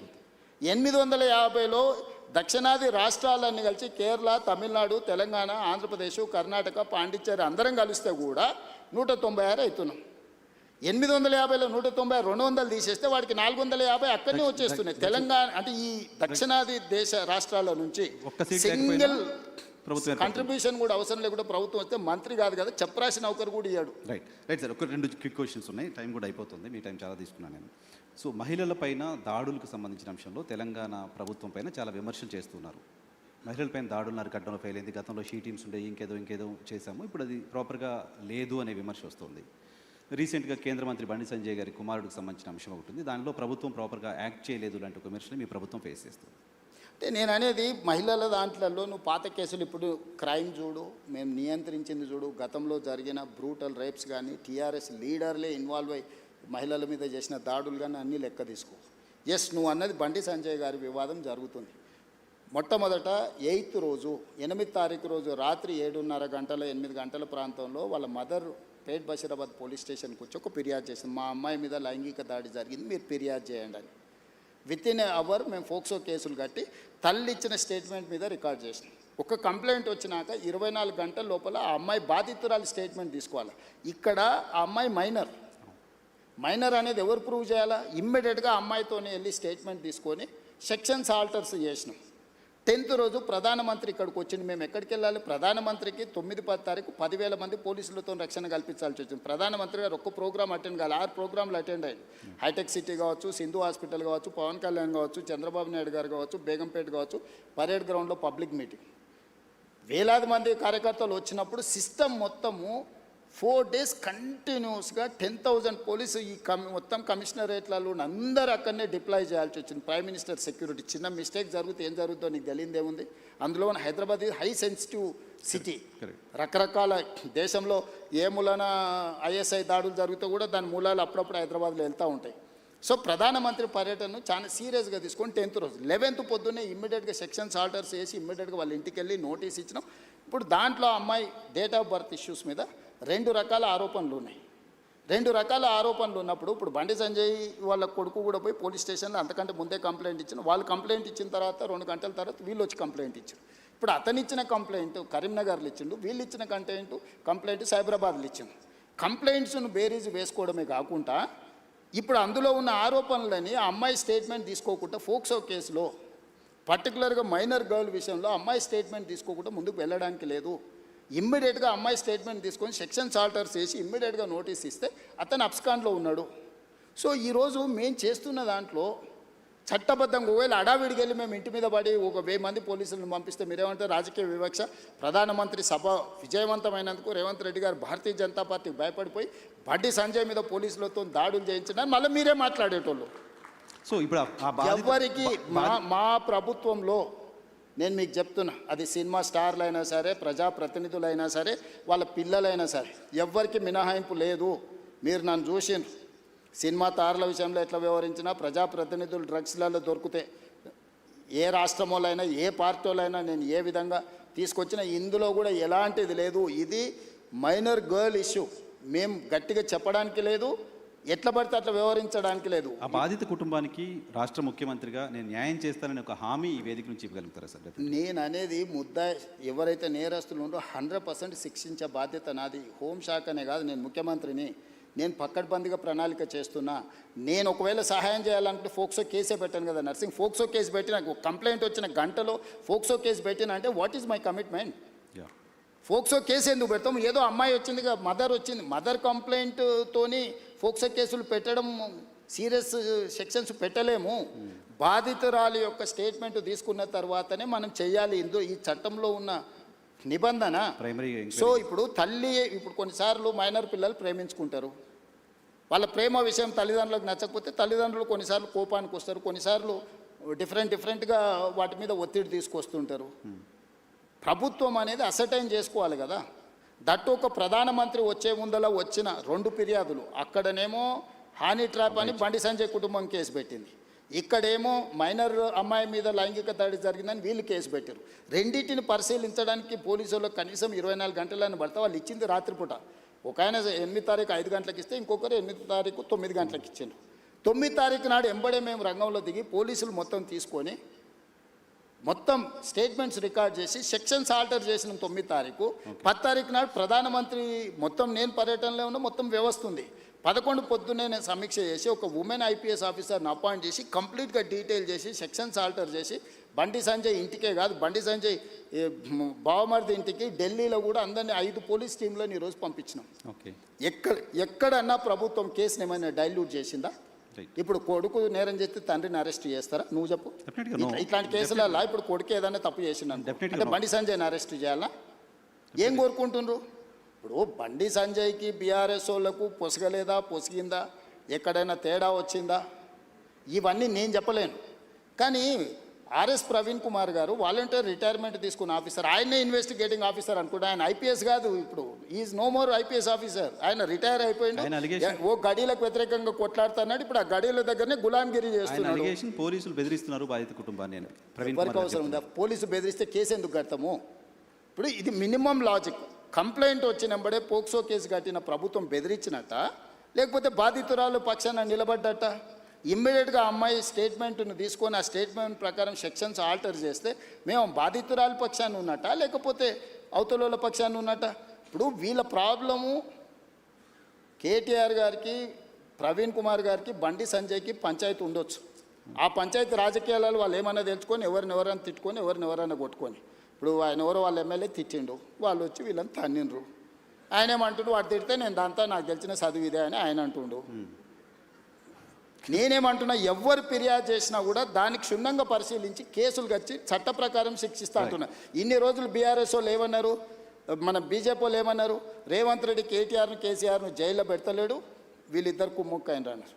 ఇప్పుడు బీఆర్ఎస్ వాళ్ళు ఏమంటున్నారు, రేవంత్ రెడ్డి బీజేపీ వాళ్ళు కుమ్ముక్కైనరు, బండి సంజయ్ని జైల్లో పెడతలేడు.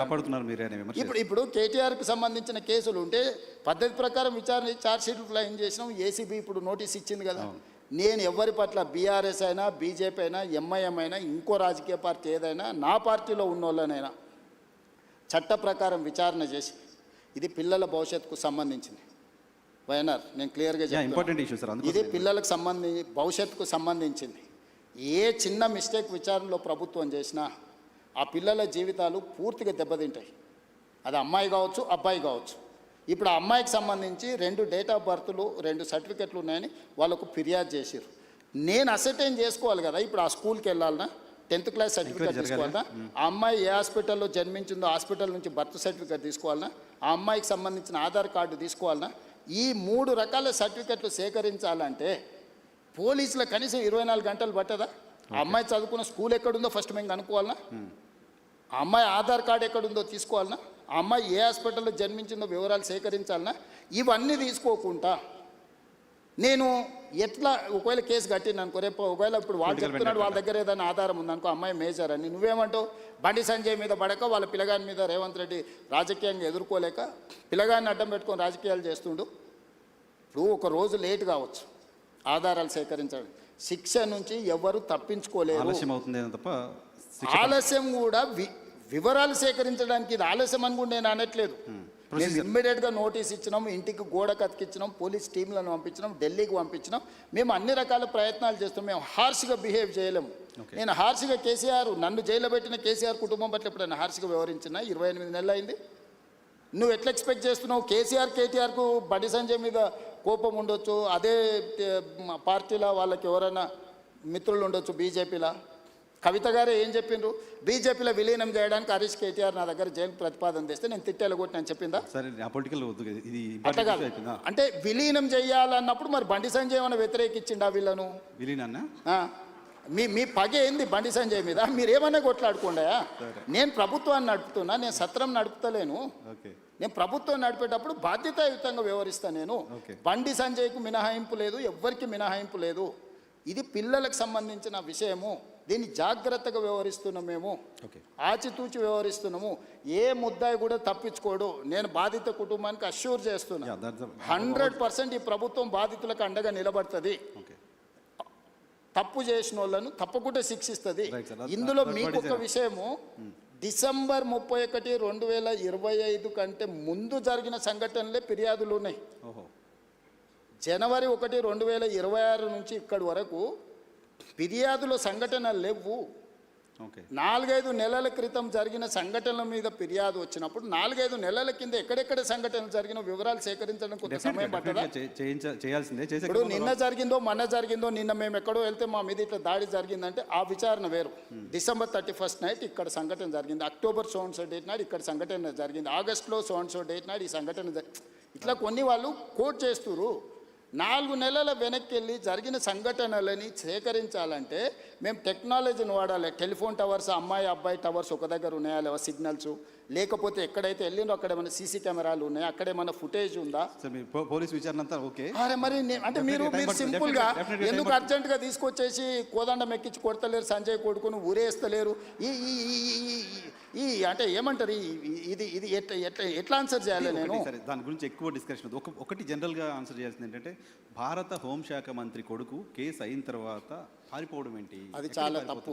అది బండి సంజయ్ గారు నైతిక బాధ్యత తీసుకొని కొడుకుని ఎంబడే విచారణకు పంపించాలి. నేను కూడా సూచన చేస్తున్న ప్రజాప్రతినిధిగా ధైర్యంగా ఎదుర్కోవాలి. పారిపోతే పరిష్కారం కాదు కదా. నేను బండి సంజయ్కి సూచన చేస్తున్నా. బండి సంజయ్ కూడా కష్టపడి కింద నుంచి కార్యకర్త నుంచి అక్కడికి వచ్చిండు. కొడుకు తప్పిదం వల్ల ఆయనకు తలవంపులు వచ్చినాయి. కానీ బాధ్యత నిలబడి తప్పైనా ఒప్పైనా నిలబడి జవాబు చెప్పాల్సిన బాధ్యత ప్రజాప్రతినిధిగా బండి సంజయ్ మీద ఉంది. దాని నుంచి ఆ బాధ్యత నుంచి బండి సంజయ్ తప్పించుకోలేడు. నేను ఈ వేదిక మీద నుంచి బండి సంజయ్ గారికి సూచన చేస్తున్నా, తక్షణమే నీ కొడుకుని తీసుకొచ్చి పోలీస్ స్టేషన్లో నువ్వే అప్పచెప్పు. దానివల్ల నీ గౌరవం పెరుగుతుంది సమాజంలో. విచారణను ఎదుర్కోమనుండ్రి. తప్పో ఒప్పో విచారణ అధికారులు తెలుసా, నిజాయితీ కలిగిన అధికారులను వేసిన విచారణ ఎదుర్కొని నిలబడు. అంతే తప్ప పారిపోతే ఆదర్శంగా ఉండాలి. ఇప్పుడు మేము ఇవన్నీ ఏజ్ ఇవన్నీ అసర్టైన్ చేసుకున్న తర్వాత కంప్లీట్గా అగ్రెసివ్గా పోలీస్ బిహేవ్ చేస్తారు. ఓకే, ఇప్పుడు ఇవన్నీ అసర్టైన్ చేసుకొని నోటీసులు ఇచ్చినాం, వాళ్ళకి సమయం ఇచ్చినాం. ఆ నోటీస్ సమయం లోపల వాళ్ళు స్పందిస్తారని ఆశ, స్పందించకపోతే పోలీస్ రకంగా వ్యవహరిస్తుంది. దీంట్లో 2 రోజులు వాయిదా వేసుకోవడం వల్ల వాళ్ళకు వచ్చే లాభం ఏం లేదు. నిలబడి విచారణను ఎదుర్కొంటే వాళ్ళ గౌరవమైన పెరుగుతుంది రాజకీయంగా. రైట్ సార్ మీ టైం కూడా అయిపోయింది. జస్ట్ క్విక్గా 2 క్వశ్చన్స్ తీసుకొని క్లోజ్ చేస్తాను. క్వశ్చన్ ఏంటంటే, మోదీ గారు మొన్న హైదరాబాద్కి వచ్చినప్పుడు హంసే జుడ్జావ్ అన్నారు మిమ్మల్ని.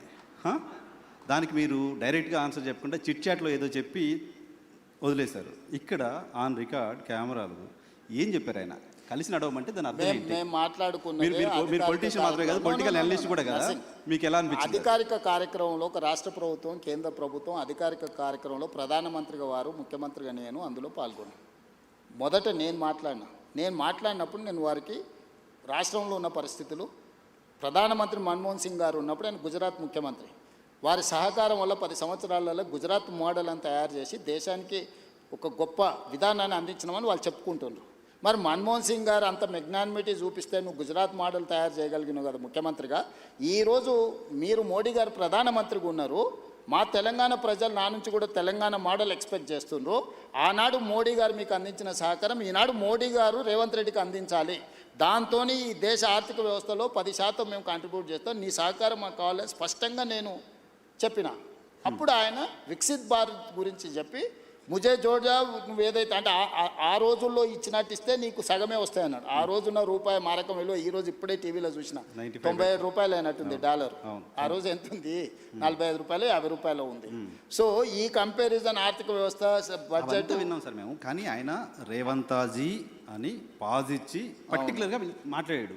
అది అంటే రాష్ట్ర ప్రభుత్వం గత 10 సంవత్సరాలు కేసీఆర్ గారు ఏ రోజు కూడా సహకరించలేదు, సహకారం తీసుకోలేదు, కేంద్ర ప్రభుత్వంతో కలిసి రాలేదు, మాకు అనుమతులు అడగలేదు, మమ్మల్ని నిధులు అడగలేదు. జస్ట్ అప్కే ప్యార్ రహేతో బస్ హై ప్యార్ మే మై మర్ జాऊंगा అని చెప్పి మెదక్లో ఒకసారి అన్నాడు. ఆయన ప్రేమ అడిగిండు, నువ్వు మాత్రం నిధులు అడుగుతున్నావు, నిధులు అడగాలంటే మాతో కలిసి ఉండాలన్నాడు. నేను కూడా కలిసి ఉంటా, కలిసి పనిచేద్దాం. వికసిత్ భారత్ నీకుంది, తెలంగాణ రైజింగ్ నాకుంది. ఈ 2 కలిస్తేనే ఈ దేశం, రాష్ట్రాల అభివృద్ధి జరగకుండా దేశం అభివృద్ధి జరగదని నేను చెప్పిన, ఆయన కూడా అదే ఆమోదించను. మా మధ్యలో 2 ప్రభుత్వాల యొక్క సహకారము, పాలసీ పెరాలసిస్ లేకుండా పాలసీ ఎక్స్చేంజ్ చేసుకోవడానికి అవసరమైన ప్రణాళికలు మాట్లాడుకున్నాము. మోడీ గారికి నా కమిట్మెంట్ తెలుసు పాలిటిక్స్లో, ప్లస్ నేను నడుపుతున్న ప్రభుత్వం విధానం కూడా ఆయనకు తెలుసు. కాబట్టి రాజకీయాలకు తావులేదు. ఆయన ఒకవేళ అక్కడ మాట్లాడినుంటే, పరేడ్ గ్రౌండ్లో ఇదే మాట్లాడినుంటే పార్టీ మీటింగ్ కాబట్టి చెప్పేటోని. మేము కలిసి పాటుకున్నదే ప్రభుత్వ అధికారిక కార్యక్రమం మైకుల ముందలే ఇద్దరం మాట్లాడుకున్నాం. దీంట్లో ఒకవేళ నువ్వు అనుకున్నది ఉంటే తెర వెనుక కూడా మాట్లాడుకోవచ్చు కదా నర్సింగ్. అవును. కాబట్టి ఆయన తెలంగాణ రాష్ట్రానికి ఇంకెవరైనా ఇబ్బంది పెట్టడం కోసం బహుశా మిమ్మల్ని అలా ఇన్విటేషన్ ఇచ్చారు. అందరు ఎదురుగానే మాట్లాడిండు. ఇది అందరు బహిరంగంగా జరిగిందే. ఆయన ఓపెన్ ప్రపోజల్ కలిసి రమ్మని తెలంగాణ ప్రభుత్వానికి ఇచ్చిండు, కేంద్ర ప్రభుత్వంతో కలిసి రమ్మని. కేంద్ర ప్రభుత్వంతో మీరు అంత ఫార్మల్గా చెప్పండి. మీరు పొలిటీషియన్ కంటే కూడా పొలిటికల్ అనలిస్ట్గా చాలా బాగా పాలిటిక్స్ అనలైజ్ చేస్తారు, నాకు తెలుసు. ఒక ముఖ్యమంత్రిని ప్రధానమంత్రి పాజ్ ఇచ్చి టీచ్ చేస్తున్నట్టుగా మాట్లాడితే దాన్ని రకరకాలుగా అనుకుంటే మంచిదే కదా. నాకు డిమాండ్ ఉందని నీకన్నా అర్థమైంది కదా. పోనీ రేవంత్ రెడ్డికి డిమాండ్ లేదు, అవుట్డేటెడ్ కాదు, రేవంత్ రెడ్డికి డిమాండ్ ఉంది అనేది అర్థమైంది కదా. డిమాండ్ అండ్ సప్లై కదా మార్కెట్ అంతా. సో రేవంత్ రెడ్డికి ఈ దేశంలో డిమాండ్ ఉంది, అది తెలంగాణ ప్రజలకు గౌరవము. నేను తెలంగాణ ప్రజల కోసమే పనిచేస్తా, నాయకుడు రాహుల్ గాంధీ గారి సూచనల మేరకే పనిచేస్తా. నాకు గొప్ప అవకాశం అనుకుంటున్నా సోనియా గాంధీ గారితో కలిసి పనిచేయడం. సోనియా గాంధీ గారు లేకపోతే ఇంకా 1000 సంవత్సరాలైనా తెలంగాణ రాష్ట్రం అనేది నిజం కళ కాకపోయిండే. సోనియా గాంధీ గారు తెలంగాణ ఇచ్చిండ్రు కాబట్టి ఆ కృతజ్ఞతతోనైనా ఈ తెలంగాణ సమాజం తరఫున సోనియా గాంధీ గారితో కలిసి పనిచేయాలనేది నా భావన. నేను 2017లో కాంగ్రెస్లో చేరినప్పుడు రాష్ట్రంలో అధికారంలో లేదు, కేంద్రంలో అధికారంలో లేదు, కనుచూపు మేరలో వస్తుందన్న ఆశ కూడా లేదు ఆ రోజు. టీడీపీలో చేరినప్పుడు కూడా టీడీపీ అధికారంలో లేదు. సో నేను ఏ రోజు కూడా ఒక రోజు పార్టీ 2007లో నేను చంద్రబాబు నాయుడు గారితో చేరినప్పుడు రాజశేఖర రెడ్డి గారు ఎంత బలమైన నాయకుడు, ప్రభుత్వం ఎంత బలంగా ఉండేనో తెలుసు రాష్ట్రంలో కేంద్రంలో. 2017లో నేను కాంగ్రెస్లోకి పోయినప్పుడు ఇక్కడ చంద్రబాబు నాయుడు గారు, అక్కడ మోడీ గారు అధికారంలో ఉన్నారు, ఎంత బలంగా ఉండేనో నీకు తెలుసు. అయినా నేను పోయి కాంగ్రెస్ పార్టీలో చేరిన. సో నేను నా మనసుకు నచ్చినట్టుగానే చేస్తా. నేను అవకాశాల కోసం అవకాశవాదిగా నేను వ్యవహరించను. నేను పార్టీ మారిన ప్రజలు నన్ను ఎందుకు ఆమోదించను, కాంగ్రెస్ పార్టీ కార్యకర్తలు నన్ను ఎందుకు హక్కున చేర్చుకున్నారంటే నేను నిబద్ధతతోని చేరిన అనేది వాళ్ళు విశ్వసించారు కాబట్టి. ఎగ్జాక్ట్గా 3 ఏళ్లలో నేను పార్టీ ప్రెసిడెంట్ అయినా, 5 ఏళ్లలో ముఖ్యమంత్రిని అయినా, 2.5 సంవత్సరాలు ముఖ్యమంత్రిగా చిన్న వివాదం లేకుండా, చిన్న సమస్య లేకుండా ప్రభుత్వాన్ని నడపగలిగిన. సో ఇక్కడ నేను కన్విక్షన్తో చేస్తాను. నేను చేసేటివన్నీ 100% కరెక్ట్ అని నేను చెప్పను. 10 పనులు చేస్తే 3-4 తప్పులు జరుగుతాయి, సరిదిద్దుకొని ముందుకు వెళ్తా. అన్నీ మనం చేసేటప్పుడు మంచి జరగాలనే చేస్తాము. మీరు కూడా ఒక 10 ప్రశ్నలు అడిగినారు. దీంట్లో ఒక 3-4 బ్రహ్మాండంగా ఉంటాయి, ఒక 2-3 యావరేజ్గా ఉంటాయి, ఒక 2-3 కొంతమందికి నచ్చకపోవచ్చు, అవసరమా ఇది అని అనుకోవచ్చు. కాకపోతే ఏం చేయకుంటుంటే ఏ తప్పు జరగదు. 10 పనులు చేస్తే 2 తప్పులు జరుగుతాయి, అవి సవరించుకొని ముందుకెళ్ళాలి. మీ పార్టీ కార్యకర్తల నుంచి చాలామంది చెప్తున్నమాట, మా ముఖ్యమంత్రి హైదరాబాద్లో ఉంటున్నారు, ఎవరు కలుస్తున్నారు, ఓకే, కానీ జిల్లాల్లోకి ఎప్పుడు వస్తారు, జనాల్లోకి ఎప్పుడు వస్తారు, కార్యకర్తలకు ఎప్పుడు వస్తారు, పాదయాత్ర టైంలో కలిసిన వాళ్ళు కావచ్చు, చాలామంది గ్రాస్ రూట్లో ఏం జరుగుతుందో ముఖ్యమంత్రి తెలుసుకోవాలి, మీరు ఏమన్నా ఇంటర్వ్యూలో ఆ మాట చెప్పండి అని చెప్పారు. డెఫినెట్గా నేను రెగ్యులర్గా నువ్వు చూడు ఎవ్రీ 15-20 డేస్కు జిల్లాల ప్రోగ్రాంలు పెట్టుకొని వెళ్తున్నాను. కాకపోతే ఇక్కడ అధికారులు కానీ, నాయకులు కానీ, పరిపాలన కానీ అస్తవ్యస్తంగా ఉంది. దీన్ని అత్యంత సమయము ఇక్కడ కేటాయించి దీన్ని పట్టాలెక్కించకుండా మళ్ళీ గ్రామాలకు వెళ్ళినా. ఒకప్పుడు నేను సమస్యల్ని లేవనెత్తడానికి గ్రామాలకు వెళ్ళినా, ఇప్పుడు సమస్యలను పరిష్కరించడానికి వెళ్ళాలి. పరిష్కరించాలా అంటే నాకు నిధులు ఉండాలి. నేను గ్రామానికి వెళ్తే రోడ్డు లేదు, స్కూల్ లేదు, లేకపోతే తాగునీరు లేదు అడిగితే నేను నిధులు అక్కడికక్కడ ఇవ్వాలి. లేకపోతే ఆ జిల్లాలో పెండింగ్ ప్రాజెక్టులను పూర్తి చేయాలి. ఇప్పుడు ఆదిలాబాద్ పోయినా తుమ్మిడేటి ప్రాజెక్ట్ ఉంది, దాన్ని కట్టాలన్నా, దాని అనుమతులు తీసుకురావాలన్నా నేను చాలా శ్రమ చేయాల్సి ఉంటుంది. ఇట్లనే నా సొంత జిల్లాల పాలమూరులో అది కల్వకుర్తి కావచ్చు, భీమా కావచ్చు, నెట్టంపాడు కావచ్చు, కోయిల్సాగర్ కావచ్చు, పాలమూరు రంగారెడ్డి కావచ్చు, అన్ని ప్రాజెక్టులు 60-70 ఏళ్ళ నుంచి ఇంకా ఏదో అసంపూర్తితోనే ఉన్నాయి. వీటిని చేయాలంటే ఇప్పుడు నాకు భూసేకరణ కోసమే ఎన్ని కావాలంటే ఒక 1500 కోట్లు కావాలన్నారు. 1500 కోట్లు ఒక మహబూబ్నగర్లో సాగునీటి ప్రాజెక్టుల భూసేకరణకే కావాలంటే నేను నిధుల సమీకరణ మీద నేను సమయం కేటాయిస్తున్నా. ఇప్పుడు నేను కలవడానికంటే కూడా కలిసినప్పుడు నా దృష్టికి తెచ్చిన సమస్యల్ని పరిష్కరించడం అత్యంత కీలకము. ప్రజలు అది కోరుకుంటున్నారు నా నుంచి. కార్యకర్తలు ఏంటంటే నాతోనున్న ఇంటిమసో లేకపోతే నాతోనున్న పరిచయమో ఒకసారి కలవాలని. అందుకే నేను మ్యాక్సిమం నా ఇంటికాడ ఎవరు వచ్చినా నేను కలుస్తాను. నా దగ్గర ఏం పెద్ద బ్యారికేడ్స్ ఉండవు, ఇవన్నీ ఏం వ్యవస్థ ఉండదు. నేను ఏ ఇంట్లో ఉన్నానో అదే ఇంట్లో ఉన్నా, జడ్పీటీసీ ఉన్నప్పుడు ఏ ఇంట్లో ఉన్నానో, ముఖ్యమంత్రిగా అదే ఇంట్లో ఉంటున్నా. అదే విధంగా వచ్చిన వాళ్ళల్లో టీ తాగుతారు, నాతో 5 నిమిషాలు మాట్లాడతారు, పోతారు. సరే వాళ్ళు అడిగిన వాళ్ళు ఇప్పుడు నా దగ్గర పదవి ఇచ్చే అవకాశం ఉంది కాబట్టి పదవులు అడిగితే నేను ఇవ్వలేకపోవచ్చు. ఎందుకంటే ఉన్నాయి లిమిటెడ్, పోటీ ఎక్కువ ఉంటుంది. కాంగ్రెస్ అంటే మరీ ఎక్కువ ఉంటుంది. సో దాంట్లో ఏరి కూరి కొంచెం జాగ్రత్తగా ఇవ్వాల్సి ఉంటుంది. ప్లస్ నేను చాలా క్లోజ్ కాబట్టి చాలామంది నాకు ఇంత దగ్గర అన్న నేను అడగంగానే ఎంబడే టైప్ కొట్టి సంతకం పెట్టిస్తాడు అనుకుంటారు. అది అసాధ్యం. చాలా మందికి మీతో ఉంది కాబట్టి న్యాచురల్గా 17 ఏళ్ళు నేను అపోజిషన్లో ఉన్నా అంటే వీళ్ళందరితో ఉండబట్టే కదా నేను ఇక్కడికి వచ్చిన. ఎంతమంది పరిచయం ఉంటారు. సో వాళ్ళందరినీ సంతోషపెట్టాలంటే అది చాలా కష్టంతో కూడుకున్న పని. అయినా నా ప్రయత్నం నేను చేస్తూనే ఉన్నాను. ఇప్పటివరకు ఇచ్చిన కార్పొరేషన్లు కానీ, చైర్మన్లు కానీ, ఎమ్మెల్సీలు కానీ, రాజ్యసభలు కానీ నువ్వు తీసుకో. ఇచ్చిన వాళ్ళకు కూడా తెలియదు వాళ్ళకి వచ్చినట్టు. ఓకే. కొంతమంది మన కార్పొరేషన్లు ఇస్తే ఆర్టీసీ బస్ ఎక్కువ వచ్చారు, నాకు చైర్మన్ ఇచ్చిండంట అన్న అని వాళ్ళకు కూడా తెలియదు. Good good. ఓకే. ఇప్పుడు బల్మూరు వెంకట్కి ఇచ్చినాం, అద్దంకి దయాకర్కి ఇచ్చినాం, అంటే ఎమ్మెల్సీలు కానీ ఇవన్నీ కానీ. కాంగ్రెస్లో ఎప్పుడైనా యూత్ కాంగ్రెస్ అనిల్ యాదవ్కు రాజ్యసభ ఇచ్చినాం. ఎప్పుడన్నా ఏ పార్టీలో అయినా జరిగిందా? మంత్రులు శ్రీహరి మా జిల్లా పార్టీ ప్రెసిడెంట్, అడ్లూరు లక్ష్మణ్ మా జిల్లా పార్టీ ప్రెసిడెంట్, వీళ్ళందరూ ఇవాళ మంత్రులు అయినరు కదా. ఇట్లాంటి వాళ్ళని కింది నుంచి వచ్చిన వాళ్ళను, జిల్లా ప్రెసిడెంట్లను, లేకపోతే చిన్న పదవులు ఉన్న వాళ్ళను శంకర్ నాయక్ జిల్లా ప్రెసిడెంట్ ఇస్తే ఎమ్మెల్సీ చేసినాం. ఇట్లా నువ్వు వెడ్మ బొజ్జు ఇందిరమ్మ ఇంట్లో ఉంటాను నేను, ఏదో గుడి నాగోబ జాతరకు పోతే చిన్న కార్యకర్త అక్కడ ఉన్న వాళ్ళని గుడికాడ వాళ్ళ వీళ్ళని జరుపుతుంటే కొంచెం యాక్టివ్గా అనిపించినారు. ఆ పిల్లోని ఇక్కడ పిల్లు ఫోన్ నెంబర్ రాసుకొని మా పిఏ చెప్పి వాని పేరు రాసుకొని వాని టికెట్ ఇస్తే వాడు ఈరోజు ఎమ్మెల్యే అయ్యిండు. మందుల సామెల్ నీకు కూడా బాగా తెలుసు. టికెట్ ఇవ్వాలనుకున్నప్పుడు పిలిచిన, అంటే ఆయన అడిగిండు వచ్చి ఎన్ని ఉన్నాయన్న, 2 ఉన్నాయి సార్ అన్నాడు. సరే పో అని చెప్పిన. ఇవ్వాలనుకున్నప్పుడు పిలిచిన, ఏదో ఉన్నాయన్నావు కదా 2 అంటే 2 కోట్ల అన్న. కాదు సార్ 2 లక్షలు అన్నాడు. మరి ఉన్నాయా 2 లక్షలు అన్న? లేదు సార్ నిన్న మన హైదరాబాద్కు నాయకుల దగ్గర తిరగడానికి 1,50,000 ఖర్చు అయిపోయినాయి, 50,000 ఉన్నాయి సార్ అన్నాడు. పోనీ 50,000 అన్న మరి నామినేషన్కి దీనికి ఉంటాయంటే అవి కూడా ఎక్కడికి సార్, నువ్వు టికెట్ ఇస్తే బట్టలు కొనుక్కోవాలన్నాడు.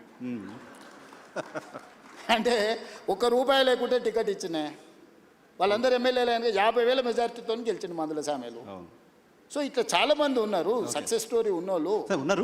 ఇప్పుడు ఆస్పిరేషన్స్ ఉన్నాయి, మిమ్మల్ని రావాలి, మీరు జిల్లాలో తిరగాలి అని కోరుకుంటున్న వాళ్ళు చాలా మంది ఉన్నారు. సరే, డెఫినెట్గా నేను చెప్పేది ఏంటంటే ఒక్కోసారి ఒకరికి అదృష్టం వరిస్తుంది, ఒకరికి కష్టం వరిస్తుంది, ఒకరికి ఆలస్యం అవుతుంది. కానీ నా దగ్గర ఏ కుర్చీ ఖాళీగా పెట్టాను. వీలైనంత మేరకు చాకలి ఐలమ్మని ఎవరైనా గుర్తుపెట్టుకుర్రా? శ్రీకాంతాచారి తల్లిని ఎవరైనా గుర్తుపెట్టుకుర్రా? మహిళా కమిషన్ మెంబర్ ఇచ్చారు. కోదండరామ్ సార్ని ఎవరైనా గుర్తుపెట్టుకున్నారా? ప్రొఫెసర్ తిరుమలరావు గారిని ఎవరైనా గుర్తుపెట్టుకున్నా? అక్నూరు మురళిని ఎవరైనా గుర్తుపెట్టుకున్నా? నేను ఇట్లా ఒక 50 పేర్లు చెప్తాను. తెలంగాణ ఉద్యమంలో పార్టిసిపేట్ చేసిన వాళ్ళందరినీ పిలిచి పదవిచ్చి ప్రభుత్వంలో భాగస్వాములను చేసిన. ఓకే. సో 9 మంది కళాకారులను గుర్తించి కోటి రూపాయలు ఇచ్చి వాళ్ళకు పట్టాలు ఇచ్చి రాష్ట్ర అవతరణ దినోత్సవం గుర్తించిన. అందశ్రీ రాసిన పాట తెలంగాణ ఉద్యమాన్ని ఎక్కడికి తీసుకెళ్ళింది? 10 ఏళ్ళ ముఖ్యమంత్రి ఎన్నడన్నా చూడనని చూసిండా? జయ జయ హే తెలంగాణ గీతాన్ని రాష్ట్ర గీతంగా మార్చింది నేను కదా? తెలంగాణ తల్లిని అంకితం చేసింది నేను కదా? కులగణన చేసింది నేను కదా? మాదిగ వర్గీకరణ చేసింది నేను కదా? ఇవన్నీ ఎవరు చేసిరు? ఇవన్నీ నేనే కదా చేసింది.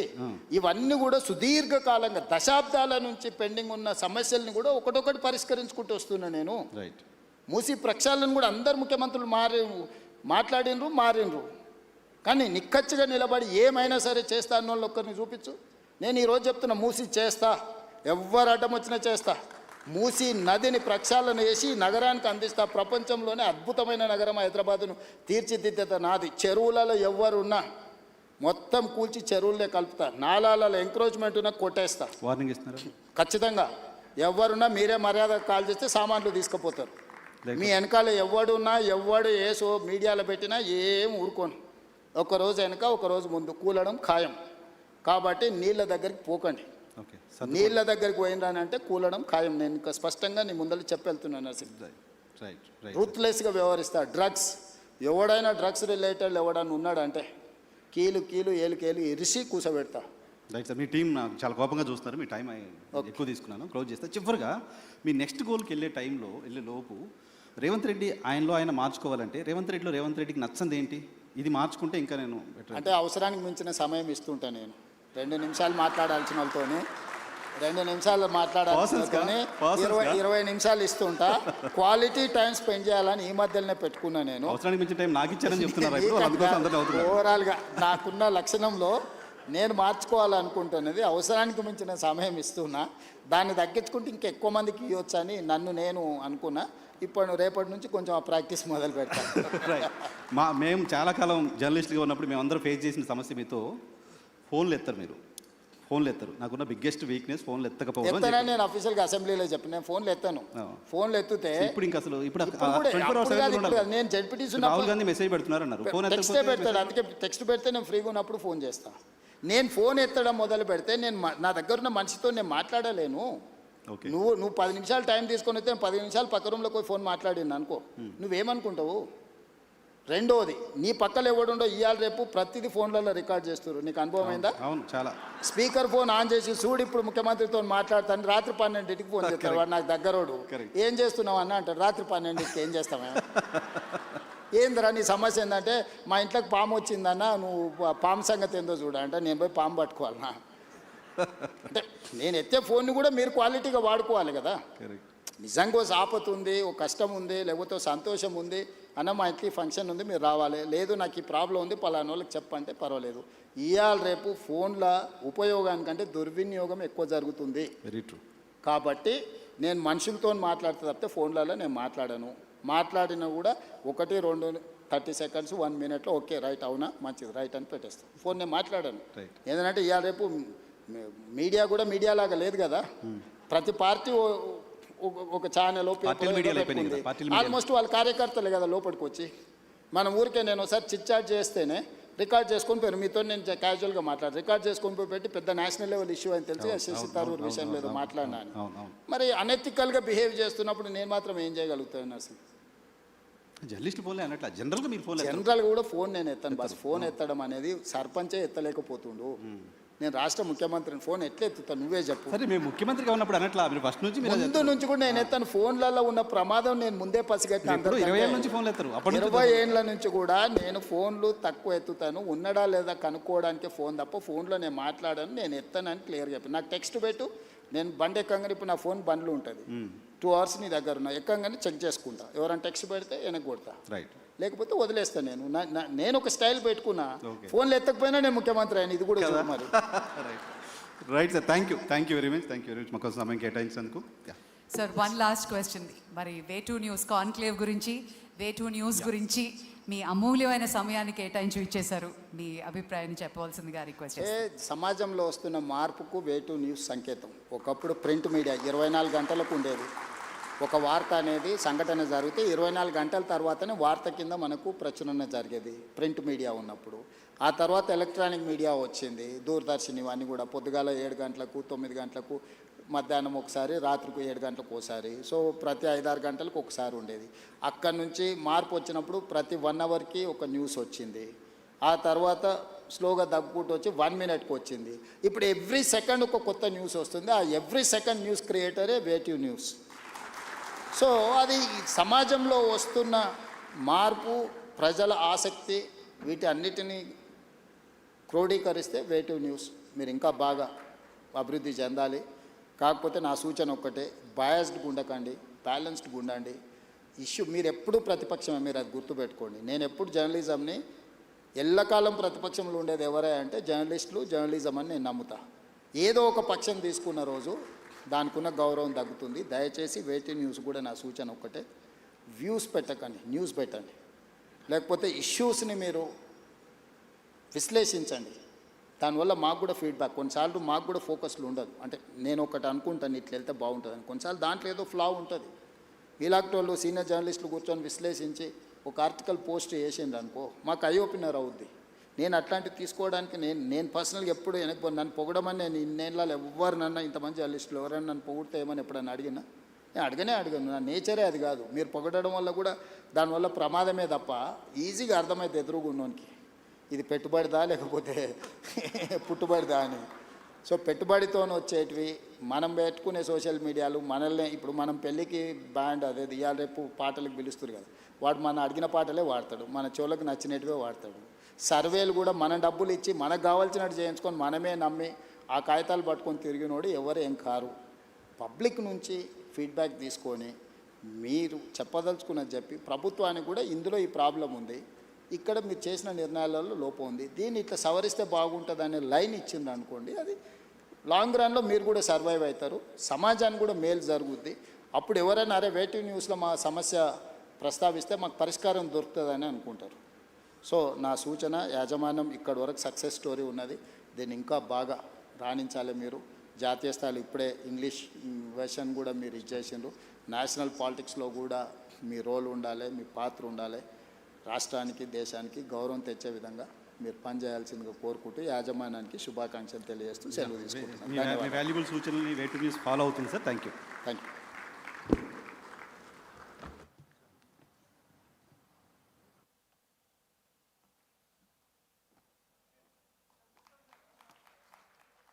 Thank you sir, thank you very much. ప్రపంచానికి మ్యాప్ మీద కనిపించే ఒక